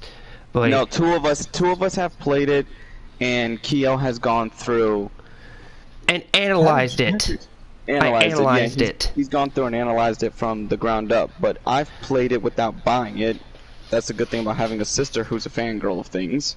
And Libra got it as a gift. But then I had someone else, not you, so I'm not saying you, and not the other one, but I've had some other Twitter people literally tell me that unless you get the platinums for the trophy, that you can't review the game or talk about it. See, that's like grasping at straws and conditioning. And totally not new, by the way, Libra, who you heard in the background, quote the craft, has actually beaten Last of Us 1 on all the hardest difficulties. The only reason he hasn't gotten the platinum for the first one is because of multiplayer. Correct? Yes. Okay, so there's that argument out the window there. I analyzed story. I was also involved in having to battle with the drama in the YouTube that the Sony was shooting down on people, so therefore there's that. But I can tell you, it's really bad. I actually agree, gameplay was good, like they just said. Soundtrack is good, but the story, that story has issues. It has issues all over it. Nita Sarkeesian and Neil Cuckman are oh, and there's a lot of character assassinations. Why don't you like the story? Any points just by the... Oh, okay. One, it's character assassination. If you don't know what a character assassination, look up the term, or death of the author. It's literally that with Joel and Ellie. You took two, it's bad writing. I mean, you don't exactly... Yes, character assassination. Just look up the term, okay? There's a term. Joel and Ellie suffer especially bad. And Tommy, I got a question. How does somebody survive a headshot in that setting and come back 8 months later like there's nothing wrong, no nerve damage? Yeah, that doesn't make any sense. Yeah. There's a problem there, and you don't have the surgery tools before, okay? I also have a problem with the fact of Abby Zilla getting off scot-free, but see, the problem is there was no build-up to care about Abby. That's the problem. If you had started the game off as her, we have talked about how to rewrite the story several times, haven't we? If you start I would off say as no. They should have pulled an Uncharted not Golden Abyss, but Uncharted like Lost Legacy type thing. If they would have just made like an in-between game to express Abby's story, kind of like what they're doing with Spider-Man Miles Morales, then at least, even though it wouldn't have softened a lot of Last of Us Part 2, it would at least have softened a quarter of the issues. Look, that's an example. I'm not completely nitpicking. I'm just giving small examples. I'm totally not new. I'm building up to the problem, okay? Okay? Yeah. Building up. Keo builds, like, he builds up everything by covering all aspects. When I tell you this man's analytical, no one's been, like, really... When he's on Twitter, there's people that try to argue him, and when he expresses and analyzes and explains it, that's when they start throwing just shade back at him with excuses. Now, totally not new. You do have a point. Tommy, by itself, if that's one of the problems, that's nitpicking. That is true. If Tommy was the only bad thing, that is nitpicking. That's the definition of nitpick, because it's too small and too thin. The problem was the execution of Abby, and the execution of Joel was very poorly done. I've said for girls from set posts in multiple streams, I said, if we were to make a part 2, Joel needs to die or either Ellie does. But it kind of needs to do it properly. For one, there are numerous problems with the pacing and unexplained situations. No. The main pure story is what I'm talking about. It's very inconsistent, jarring, and just a mess. And by the way, the guy that's with Abby is literally Neil Cuckman. He is what is known as a self-insert character. It's where the author puts themselves a projection of what they would like to be, a fantasy person, and put themselves in the cult. That's what most harm protagonists are in anime. Shots fired. But that's one thing. So him doing Abby, that was his dream. We just pictured that's Nita in them. Yeah, he is. Literally, if you look at how his design is and everything, yeah. And his personality, it is Neil Cuckman. But that's nitpicking again. That's nitpicking. Owen was brought. I had to bring that up because of the story argument. But the problem is the story is a train wreck, and the only thing, Cuckman, He took advice from Anita Carkesia and Zoe Quinn, two of the worst people in the gaming industry. Feminine Nazis. Problems with Gamergate. Look up those two women. They are monsters. Zoe Quinn led a man to self-termination. Evidence? Look, it's all over the evidence. Oh, good God. If I was live streaming, I would throw evidence out the window at you guys. But that's me deviating. Because now you're starting to grasp at straws right here. But I was trying to build up to it. See, you didn't have a reason to care about Abby. She just pops in and kills Joel. And then you play as her. What the hell? I'm not going to care about somebody when I have no reason to care about them. And then all of a sudden I'm forced to play as them? There's no build-up to reason why she needs to kill Joel. Correct? No, there was like... It should have happened. Here's the thing. It's split into two sections when they should have, in a way, they should have intermingled the storylines happening at the same time instead of having them cut. Like one half you're doing one way and the other half you're doing one way. That's basically Batman v Superman style of storytelling. And if you want to fix this one massive problem, there's one way you can do it. Switch it so you play as Abby from the get-go, then you lead up to the Joel scene. No, I'm saying... No, That's I one know way it you makes the second half... He's saying the second half makes you reason... No, but it's the thing. It happens all... It's like they expect you to digest it all at once when it should have been happening as an intermingling part of the... Like, the stories should have been happening at the same time instead of happening backwards. Everyone is evil. That's the point. Humanity is evil by our very definition. Don't get me started on humans and humanity. I could give you a lecture and a sermon to the point where you will hate humanity. I'm not gonna fight. Yeah, I'm not gonna fight that part because that is true. But here's the thing. It also points to why would Joel say who he is to a complete stranger, and then the inconsistency was okay. And I'm not trying to sound fucked up or anything, but if you look at the character model from the first Last of Us. The doctor was clearly a dark-skinned dude, not a white guy. And then they changed it just to fit the storyline of what happened here. And then how would Abby... For one, as long as Joel and Tommy didn't say who they were, boom, problem solved. Abby would have no purpose. She'll be like, alright, let's just get these two out of here and get them where they need to be. Because in that world, nobody's going to tell their true identity unless you're close to them. And totally not news argument says it was Tommy's fault. Yes, but still, even Tommy... in character, knew not to do that from the first one. That was established. Yeah, he did that for like where with this like it's almost like he has the brain damage of the bullet prior to the bullet. And there's a problem right there. Exactly. If you got shot, if I was Joel and Tommy, I would. Okay, they don't know who Tommy. They didn't know who Tommy is. Tommy could have said his name, but he could have lied for Joel. So he basically got his brother killed. True there. Angry Joe pointed that part out. They changed, they have become comfortable in the town, yes, but to strangers. Even in The Walking Dead, they get this right. They're not even... Oh, God, I'm not even going to get into the fact that zombies in Walking Dead have teleportation. Here's the thing. In the walls and in the safety of your community, yes, you can be loose, you can be who you want to be. But out in the world, that's when the barriers need to come up. Everybody in survival things know that.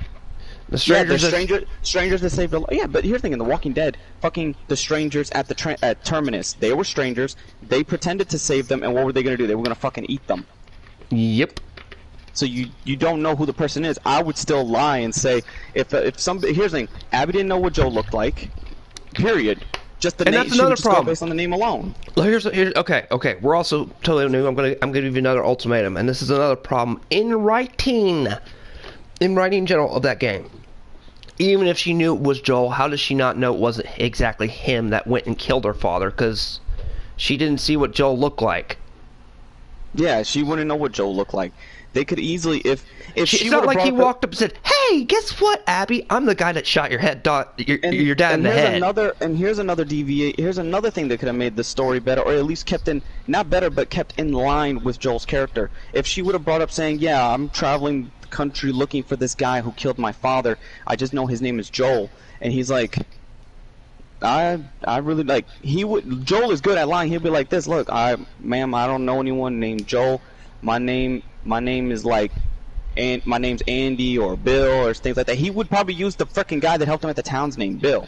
Or this is also a narrative fixing point of that exact problem. If you still want to call Joel, make so he has cancer. some kind of terminal illness. He knows he's dead. He's on dead. Or he was bit. Or he's freaking bit and he goes, yeah, I'm Joel. Boom. Because we already know in narrative say he was bit. He's already gonna, he's dead. Okay, you're dead. Yeah. So if you did that, he said, she says, I'm looking for goal. Oh God, I'm typical? No. I'm writing, giving you how a writer does. I've written a damn book. Yeah, we're using things that are still in line with the character and what they would do, because in a realistic okay, if any of us were in that position, are we really gonna tell someone our name? No, we're not. We're gonna lie and say we're not that person and say, well, if you want to, if I was Joel, I would further say, well, there's another settlement a couple clicks from here, and I would say search there. They'll probably have information. It could be the person you're there. Alright, I'm totally not new. I'm going to ask you, here's a good question. How would you have written that death scene? If you're a writer, how would you have written that death scene? It can't be the way Neil Cuckman did it. It's got to be completely different like we did. I don't. You're dodging the damn question. Hold on, John. Let me deal with this stupid. Okay. Let me deal with this. You're dodging the question. I want one solid answer, and if you bail, oh boy. But this is the point. How would you have wrote that death scene? One of the key problems within The Last of Us 2 is the death scene of Joel and the characterization of Ellie. Joel and Tommy made one mistake and they were punished. Okay. You need to add more to it. I gave you an example. Joel's been bitten. He knows he's going to die from the virus. And then Abby flat out says, hey, I'm looking for a guy named Joel. He killed my parents. He was trying to save a girl, blah, blah, blah. Joel comes up, I did it. Bam. Dead. Reason, motivation, found. Solid establishment. And because there's so many ways, like, here's the thing. There's so many ways they could have had us enjoy Abby. And I would say the smartest thing to have done, not only smart and financial to Naughty Dog, they should have just released they should have just pulled a Miles Morales type thing and released an Abby game in between. Or you literally do what I just said. You play as Abby from the beginning, like the death of her father scene, up till they meet Joel. And here's the thing, the Fireflies, okay, this is about, they made mistakes, yeah, but the Fireflies were no better. And it was even confirmed that the cure would not work. It wouldn't even work either, so Ellie would have died for nothing, would have even made Joel even further worse, and he would have massacred everybody. And let's not even forget, Joel was a monster. He already knew he was a monster, and he knew he was done a horrible thing. So if he was to be confronted with the fact that this was a girl seeking revenge, Joel knows he's a monster. He's probably old as hell anyway. He would have accepted being killed. He would have been like, yeah, I've had this coming for years. I've killed a lot of people. Just take me out of this town, and then kill me off here, leave the town alone. Done. There could have been, there could have been compromises for that, but that's the thing. They went the easiest. Here's the thing: everything about The Last of Us Part 2 went the generic revenge route instead of more of a sophisticated revenge route. Because there's plenty of games and films and TV shows where there's more logical reasons for revenge, despite whether it be the hero or the villain. And okay, let's deviate just a little further. You say Ellie and them deserved a happy. Ellie actually kind of had a happy life when they bailed the first time. Why would you give that shit up just because Tommy appears? That's dumb and stupid. Do you know how hard it is to get working crop and a freaking tractor working and all that in real life to get crop? It's hard. What revenge route leaves both characters living? The Walking Dead, Rick and Negan. Revenge route for the both of them. A couple visual novels I can think of straight up where the guy keeps the woman alive just to torture her. Yeah.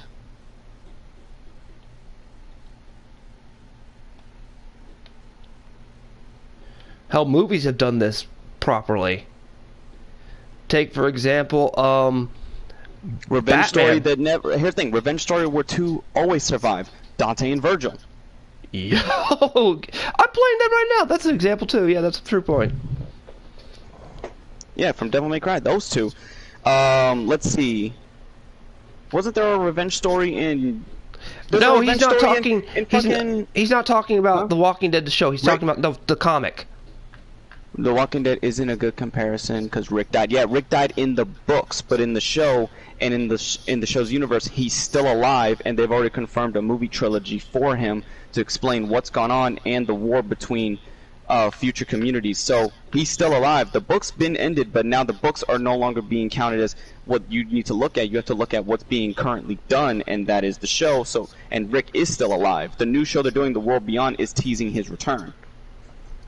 But okay, I'm totally not new. Asked for a second example other than Walking Dead. Can we give him another example? Because okay, we can make you make an argument there. That isn't a good comparison because the source material, correct? Would you agree, John? Yeah.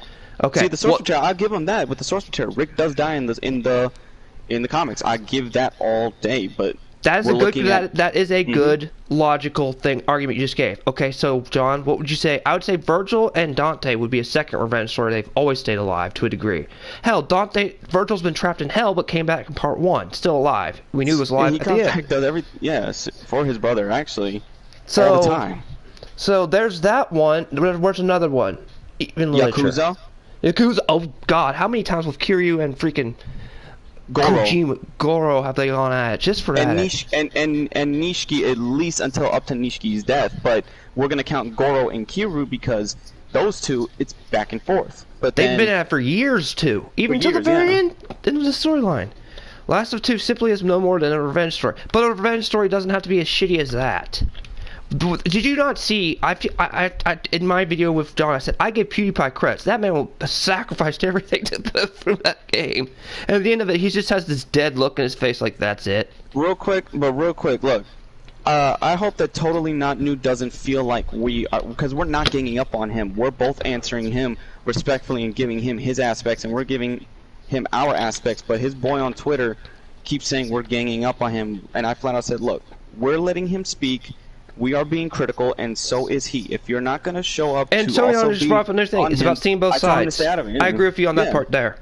I agree with you. Also brought up the aspect about seeing both sides of the narrative. Yes, but the narrative that was written, that Cuckman wrote, is not complex. It's simple. There were a lot of simple things in there. It's called easy writing. I've read better fan fictions about this than that. No offense. We crafted a better. Do you want to tell your dark version of Last of Us 2, which would have actually worked better on top of the revenge story? Okay, on top of the story I had crafted, if I was to do literally a search, and this is how messed up of a person I am, would be literally Abby going, "Oh, you're Joel, right? Yeah, I'm Joel. If you did the thing like you just said, that Tommy revealed it stupidly, we're gonna keep that in check, because it's still going on Cluckman's writing to a degree. We'll follow that whole cuckery mess there."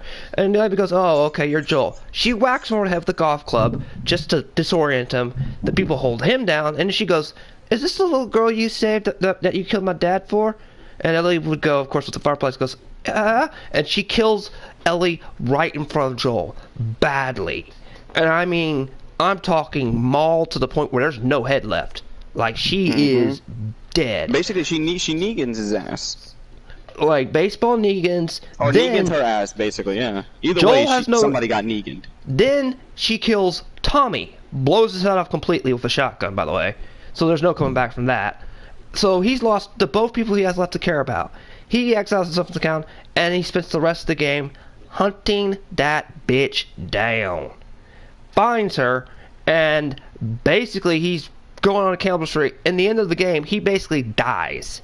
Because he has nothing to live for. He becomes a monster in and of itself. It's literally how the deconstruction of monsters of humanity. In that way, it literally... And when he does die, you see an apparition just like that before, and Ellie goes, "I can't forgive you. What you've done is more horrible than what you did before." Boom. Better layer, better complex. Don't care. And then they should have also, just to fuck with Joel, what if in place of Ellie, like, it's Ellie's voice, but it's an image of his daughter who he couldn't totally save. I'm not new. What Neil Cuckman was a totally new revenge story. I gave you a little bit more of a complex hold on, not apparition, talking about like in your head when you're like, let's say you got hit really hard or your days or something like that, or something causes you to start hallucinating to where you are. It can happen. It's viewed as apparition because apparition was the easiest thing to say, but it's more of a mental thing. He would see her in his head because that can happen. People have had cases like that where, yet in movies and games where it's not a ghost, and even in real life. Yeah, you're seeing the person. No. This is a revenge story, totally not new. This is a revenge story. Ellie was killed in front of Joel as payback for taking away what she cherished most, which was her father. So you would do the reverse by killing the daughter. That's nuance in storytelling. What better way to punish a father than by killing his daughter? To quote a very good quote, no parent should bury their own child. King Theoden.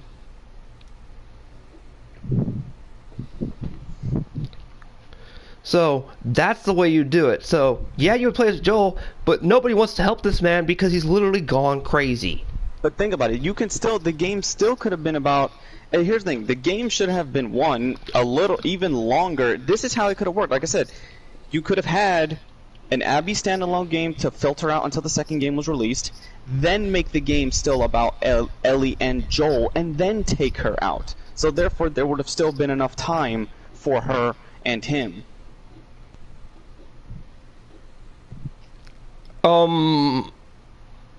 Yeah, he did go crazy. What are you talking about? He had no humanity. Yeah, he even tested about the things he did. Even mentioned the things he did during that time period because he was the first person to explain that to her. And then the same with Abby, and then not Abby. Tommy says, Tommy I'm traumatized by what you made me do. You made me do things I don't even want to speak of. He was a monster. The only thing that mellowed him out was the fact that he got to take this girl on a long-ass journey.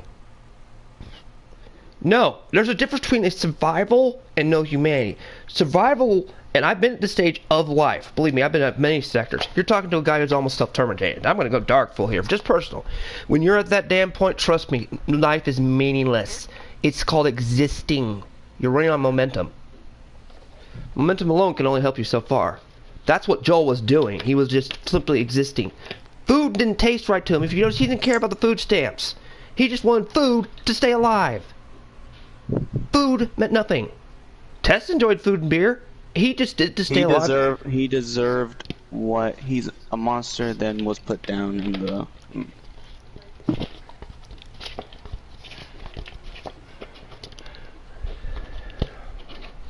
I'm telling you, not new. Can you get your buddy on Twitter in here as well?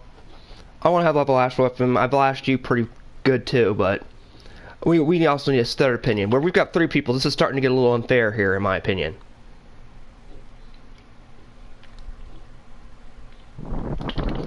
You're being very reasonable too with the debate and very not argumentative. You know what I mean? I'm agreeing with most of what you got. Libra, how about you explain this part with how did he deserve what he got? Which Joel? Yeah. With what, Abby? Or? Yeah, like he says that Joel was a monster that deserved what he got. Then he got Elite and Jackson in Last of Us 2. There's far worse that have done than him, even as NPCs. Oh yes. I'm not saying Joel was eventually not going to get his comeuppance, but the way they executed though was stupid.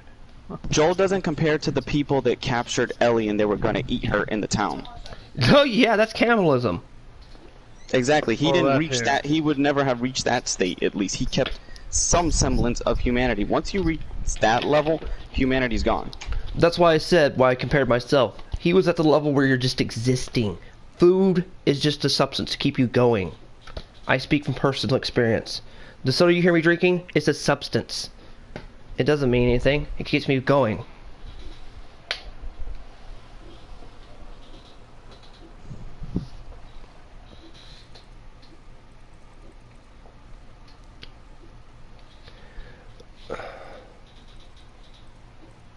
There's games that I have currently in my library with main characters that would be far worse in Joel's actions and we would consider monsters. What about Alex Mercer from Prototype, the hero, but he really is the monster? No, I'm using Joel's dark storytelling as one example of many. We didn't even say we wanted an epic action adventure. We wouldn't mind a dark story if it was done right. What we're trying to say is Neil Cuckman executed a very poorly written story. He went for way too many normal tropes and typical storytellings instead of nuance and subtlety. The example earlier that even your defender said was with Bill. We didn't know he was. People didn't know he was. Libra didn't know he was gay until just now. And I was like, yeah, it was stated, but wasn't exactly. No, here's the thing. I knew, but the thing about Bill, it wasn't emphasized and over the top. They didn't throw agenda in your face, which was another thing that destroyed the game. Exactly. It was up to your. You kind of got it, but he never point blank said, "I'm gay." No. You got what was going on because there were very subtle and little hints like, oh, I cared about the guy, blah, blah, blah. Very much. He was monologuing a lot in that section.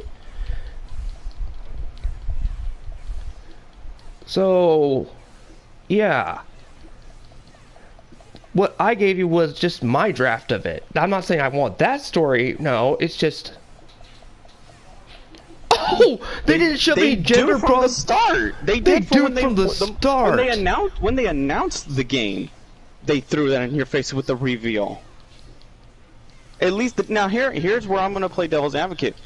The story in the DLC gave a better explanation on Ellie's sexuality than the whole entirety of The Last of Us Part 2. Because at least there was genuine build-up in chemistry, not just Dina's done with this guy and then in a week or two she's with Ellie, and then all of a sudden it's like this Romeo and Juliet or Juliet and Juliet romance.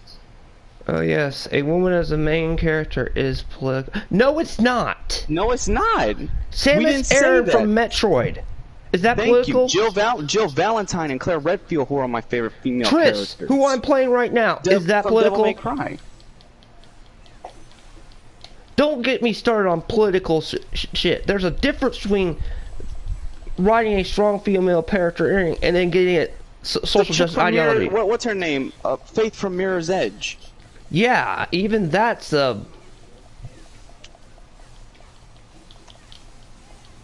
Shoot, I play Resident Evil 3 over and over, even though I know it ain't the best Resident Evil game because I like Jill. She's one of my favorite freaking Final characters. Fantasy VII. If I want to get really technical. Yeah, or let's go even further back. Resident Evil 0, Rebecca Chambers. Or, as Resident I Evil just Code Veronica said, X Claire. Sam and Aaron from Metroid. That was all the way on the NES. And you found out she was one for a cheat code. Or the end of the game when you see her take her helmet off. But by the way, we stripping the game of its elements? No, we're not. No, we're not. You, at this point, has opened the can of worms. Hey, I'm acknowledging it's a bad game. I acknowledge that it had good gameplay and good soundtrack. We didn't say we're not acknowledging shit. We're acknowledging the bad story part. Correct? Exactly. What about Lara Croft Tomb Raider? I have the Tomb Raider games. Yeah, and even that is... she's just because... yeah, it's true. She's a male version of Nathan Drake, but that doesn't make us like her any less. She earns her right as being who she is. We have acknowledged everything, dude. We totally not anything new too. Watch the video on Johnkill3D. I even do it's 30 minutes long. It's the entire breakdown of it, all both points of view. Right now, you're just talking to us live, which is a better thing than listening to a video. Because we can actually lively talk to you. So this is actually a better way of getting this argument and debate settled. Yeah, and we're actually giving you a discussion where your boy on Twitter just continues to trash and doesn't come, and then we don't need him portraying it as a 2-on-1 thing. We're not doing that. We're both trying to speak to you as much as possible, and you have whether we come to an agreement or not, you have our respect that you actually came and you came to fight for your points. And also the fact you even showed up as everything, and the fact that you're being civil, even if we seem uncivil at times, but we're trying to be civil as well. We're both trying to be civil at the best of our abilities of a controversial topic. So that even proves that you also have guts in not getting overheated, this is very easy to get overheated at.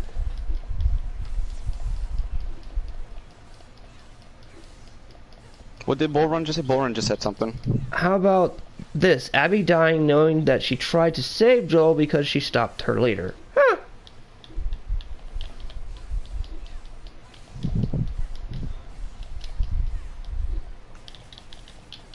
What about what's her name? Bayonetta. She's a female-led character. Oh yeah, I love her game. Yeah, there's a good female character too. And here's the thing, I'm pretty sure, I don't know if he's going to bring this up, but I'm going to acknowledge this here. No, it's not because they're not overly sexualized or any of that. Look at the Resident Evil series. Jill, Claire, all these females, they're not over-sexualized. Look at Trish, who I'm playing right now. Look. Well, Trish is one thing. Trish is meant to be like that, but she's a sexual type of demon. So it's in her line to do so. I'm just using an example, that live example, which is this right now. No, yeah, like for example, yeah, there's a difference between the females of DMC, for example, for Devil May Cry. Or I'll give you another one. Give me a second. Let me get to the screen section. Jill is over. Oh man. Oh. If you're bringing up classic Resident Evil 3 for the time, yes, but now she's not, and even in all the games she's in, she's not over-sexualized. Resident Evil 5 gave an explanation for why she's wearing that suit and that thing, that chest piece, why she looks that way, and Jill looks...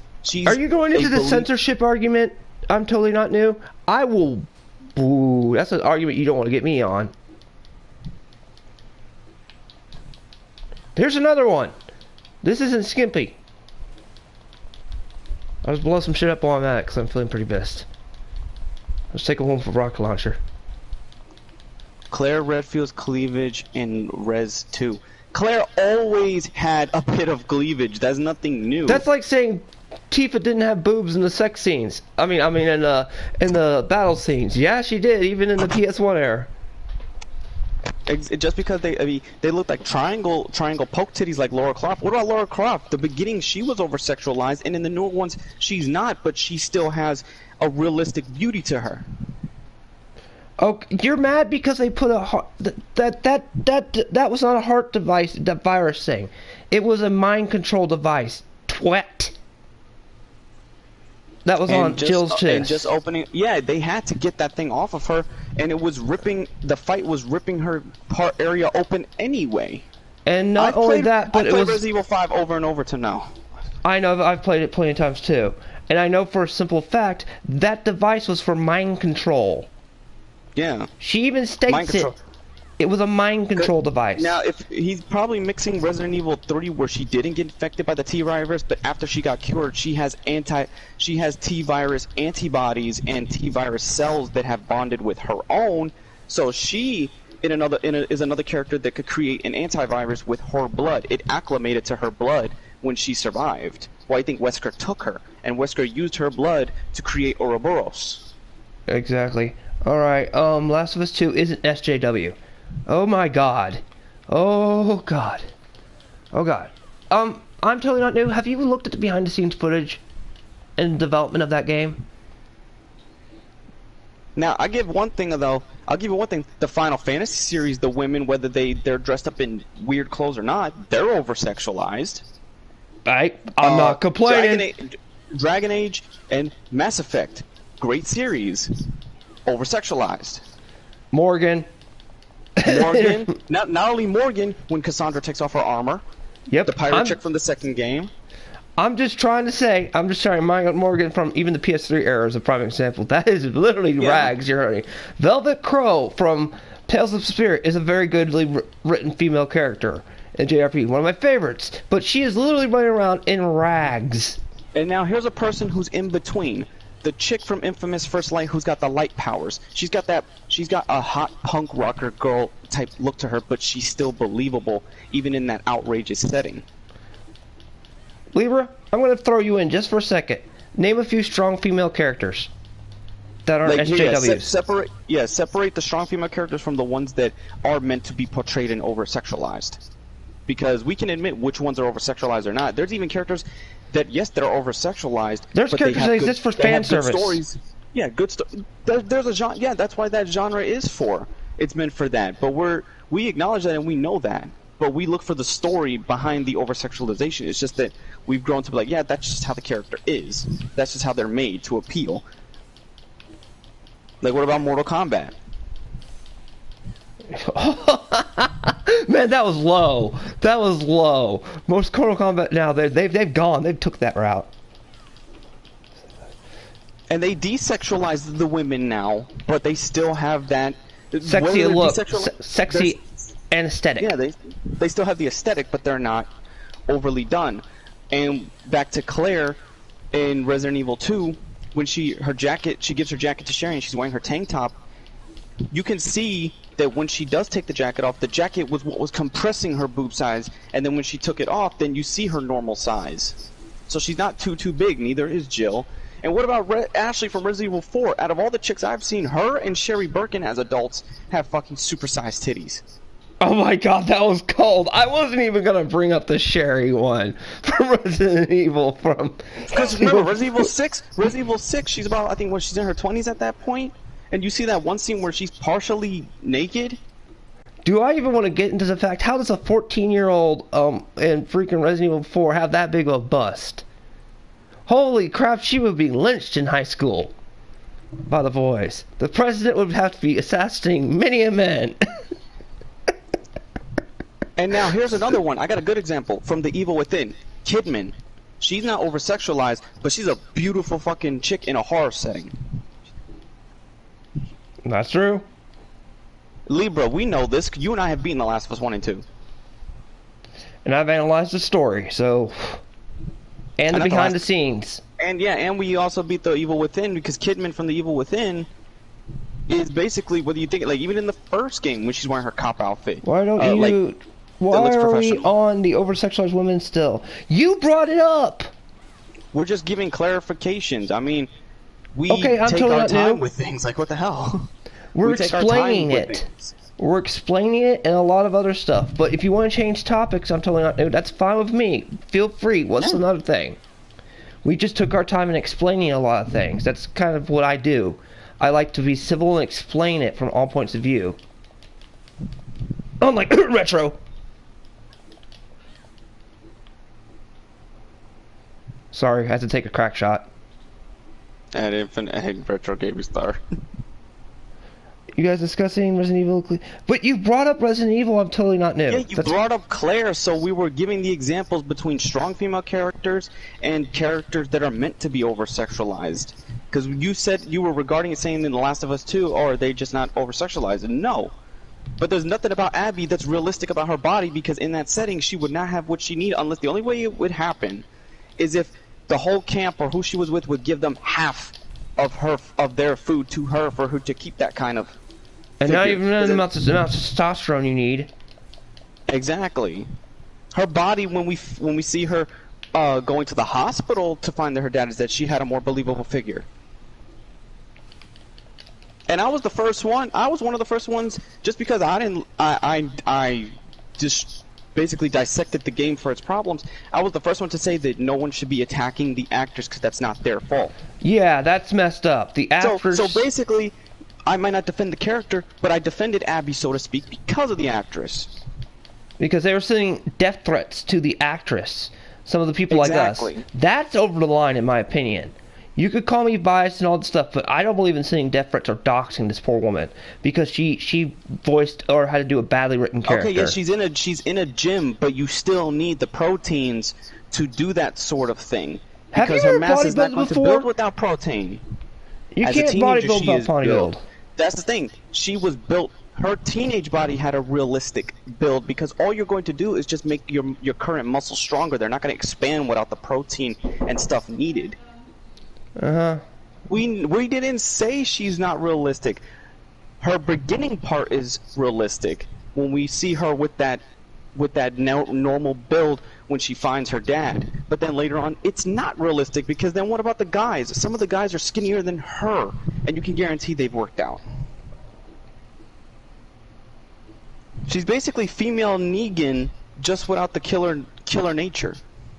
That's true. There's even people online who have explained the kind of process she would need to do that, and in that world, it cannot be done.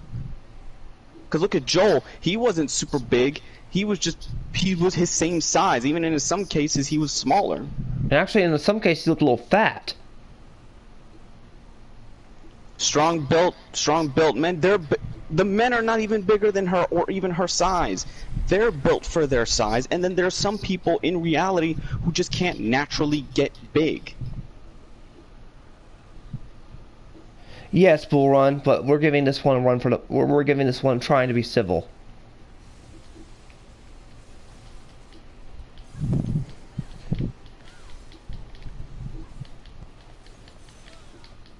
And damn, it just started raining outside. Oh.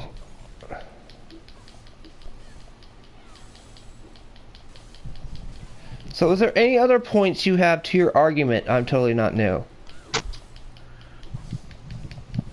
We've brought up plenty of counter arguments, so what's your next argument? Hey, it may sound like I'm giving straws, but hey, I want to get this whole debate over. I have to go through everything with fine-tooth comb, damn it.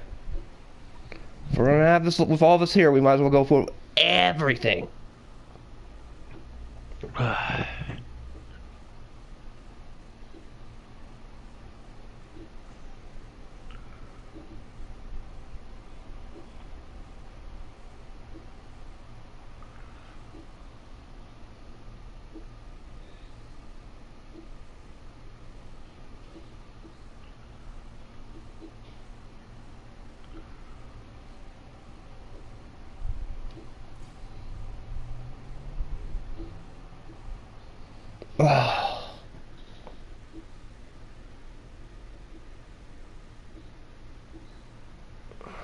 That's the thing. How can you say our opinion? We're not saying your opinions are wrong, so how could you say ours is wrong? That turns it into one-sided again. You can't say that because if we're not saying it, you can't say that. Did you notice? That's just you wanting to leave the argument, dude. With it still in your favor, saying you have won, but really we can admit there's even no winner here. It's just a 50-50. I admit. So don't go on Twitter and spread that misinformation. I think we're arguing in circuits to agree. I think we're arguing a bit in circles. We've each agreed on certain points. And he can't say that our points, because here's the thing, we didn't say none of his points were bad, so you can't say none of our points are bad. So if you have any kind of decency, don't go to Twitter and misrepresent it. Whoa. Don't you dare say I don't have a damn good argument, because I have accepted everything you've said and have not been sarcastic or anything or blown my top yet, which I'm borderlining. So don't you even say that part. I have let you speak your arguments. We have accepted of your opinion and everything. I have been nice to you and everything. Don't say any of that ideology crap you just said. I've been very civil on this game. All of us have been. We've been actually nice to you. Have you seen any of us yelling? Other than I'm yelling my voice right now because what you just said.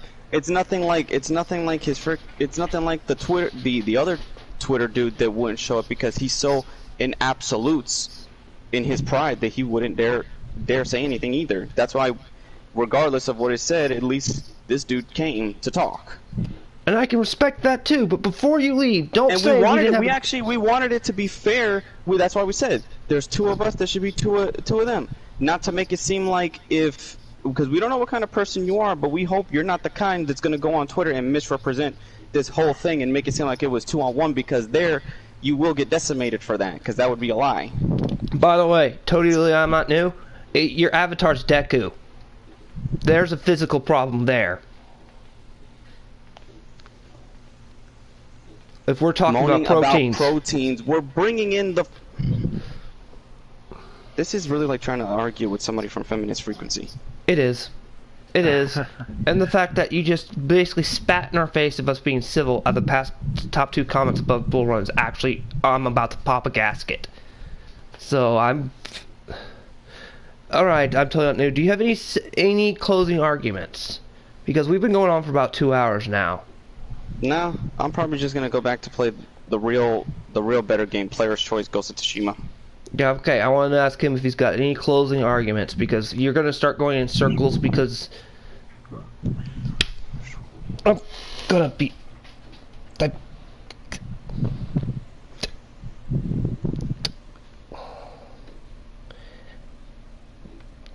How are you so sure that our points are bad? Because here's the thing.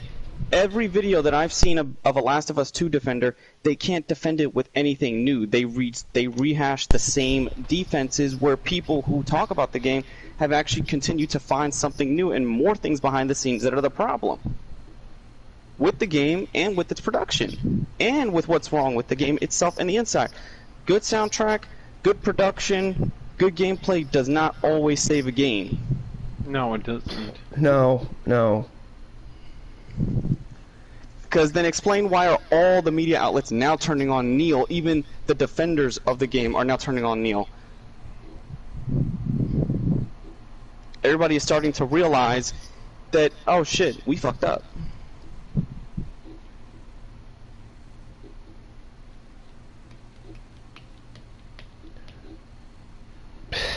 Are we Ghost of Tsushima fanboys? I said I like Ghost of Tsushima. And I'm not even a Sucker Punch fanboy. I haven't even played all their games. I've played maybe Okay, totally not Infamous evil. 2, Second Literally, Son. totally not evil. Totally not new, or totally not new too. I'm gonna hate to say this, but clearly, if you just said who's turning on Neil, you are not paying attention to the behind the scenes, or How what's about you look currently up going Mannix, Yellow 2 Flash, all these other guys who have basically went into detail showing what's been going on. See, we don't look at people who just only talk about the game. We look at people who talk about all aspects, from the ins and the outs, from the game itself to the game's production to the game's basically the price drop. And Yeah. then how did here's the thing. How out of the two games, one where the developers actually went to the country to put in the effort for the development to make sure they got it right, versus another game where a man took advice from a feminist. If I was in charge of Naughty Dog in The Last of Us Part 2, I would literally say, we're working on the official sequel. Ellie's gonna wake up and we're gonna start the story from the back of the car when the anesthetics wore off. It will just be a drug-filled nightmare from when she was in a coma. Neil is in the defense no matter what. After he went through, he can say whatever he wants. And their achievement. That's the thing. It will. Here's the thing. Yes, there'll be an achievement. It's an achievement. It's not an honorable achievement. It will always go down as an achievement of robbery, an achievement of biasism, and an achievement of pandering to the wrong audience against your fans. And also telling, and DMC taking down everybody that exposed the game for what it was. And also, you also don't forget to mention the fact that he told his consumers, if you don't like my game, don't buy it. Don't buy it. He pulled an EA. Like EA. He said that directly on Twitter's. Oh my God! If you want to bring in Star Wars on this, come on, different stream. Yeah, no, don't do that. You're deflecting at this point. You've lost the high ground. And mind you, that's a battle I can beat him single-handedly in. All three, but it would be a four-way. It would be Bull Run, me, you. Oh well, we get everybody on the damn line. That's the thing. Point. If one of us alone is like him trying to go against an ancient Sith Lord, he'd get outclassed. So I'm totally not new. It seems you can't. We kind of had a civil conversation, I'd say. You have your points, I have our points, but can you stop your fuckery on Twitter now? Because some of us want sleep. Yeah, no kidding. And mind you, if the conversation gets misrepresented on Twitter, we will know. And say hello to my little friend who will appear once more, but a lot more meaner. And I won't be restraining myself. I know this was just us unprepared, and we were still able to explain everything. Buddy.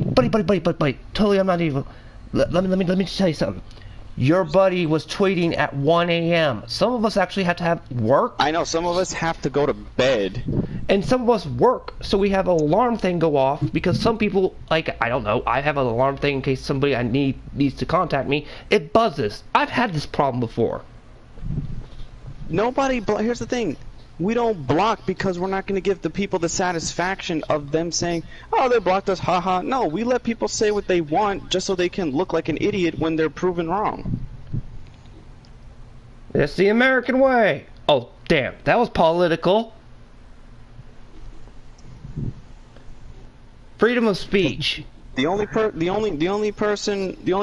right now who, at the end of this whole debate, who's the beta, it's not you. It's not you. I am totally not new. It's your buddy Toka, who couldn't even come defend his person either, and basically sent you on your own to try to handle this, when we were trying to make it fair. So, And also, you also don't forget to mention the fact that he told his consumers, if you don't like my game, don't buy it. it's not you. I am totally not new. It's your buddy Toka who couldn't even come defend his person either, and basically sent you on your own to try to handle this, when we were trying to make it fair. So Maybe you should ask him why he theoretically. We're not saying he sent you to do this, but theoretically in his mind, why did he have to send you to die? Yeah. Fall on your own sword.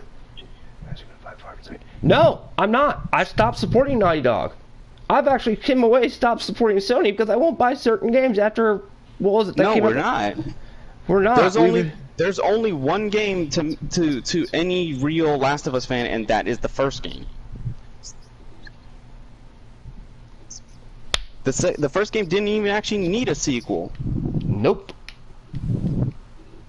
And if it did, you could have just left it to where Joel and Ellie's story ended there, and they did get to live in the town, and then we could go to another character or to another tale. Yep. Pull Walking Dead Season 3. Telltale. Mm-hmm. What's funny is we're not. What do you mean? Oh my goodness! What do you mean? I'm gonna end this stream. Here's the thing. Let me destroy his Star Wars logic.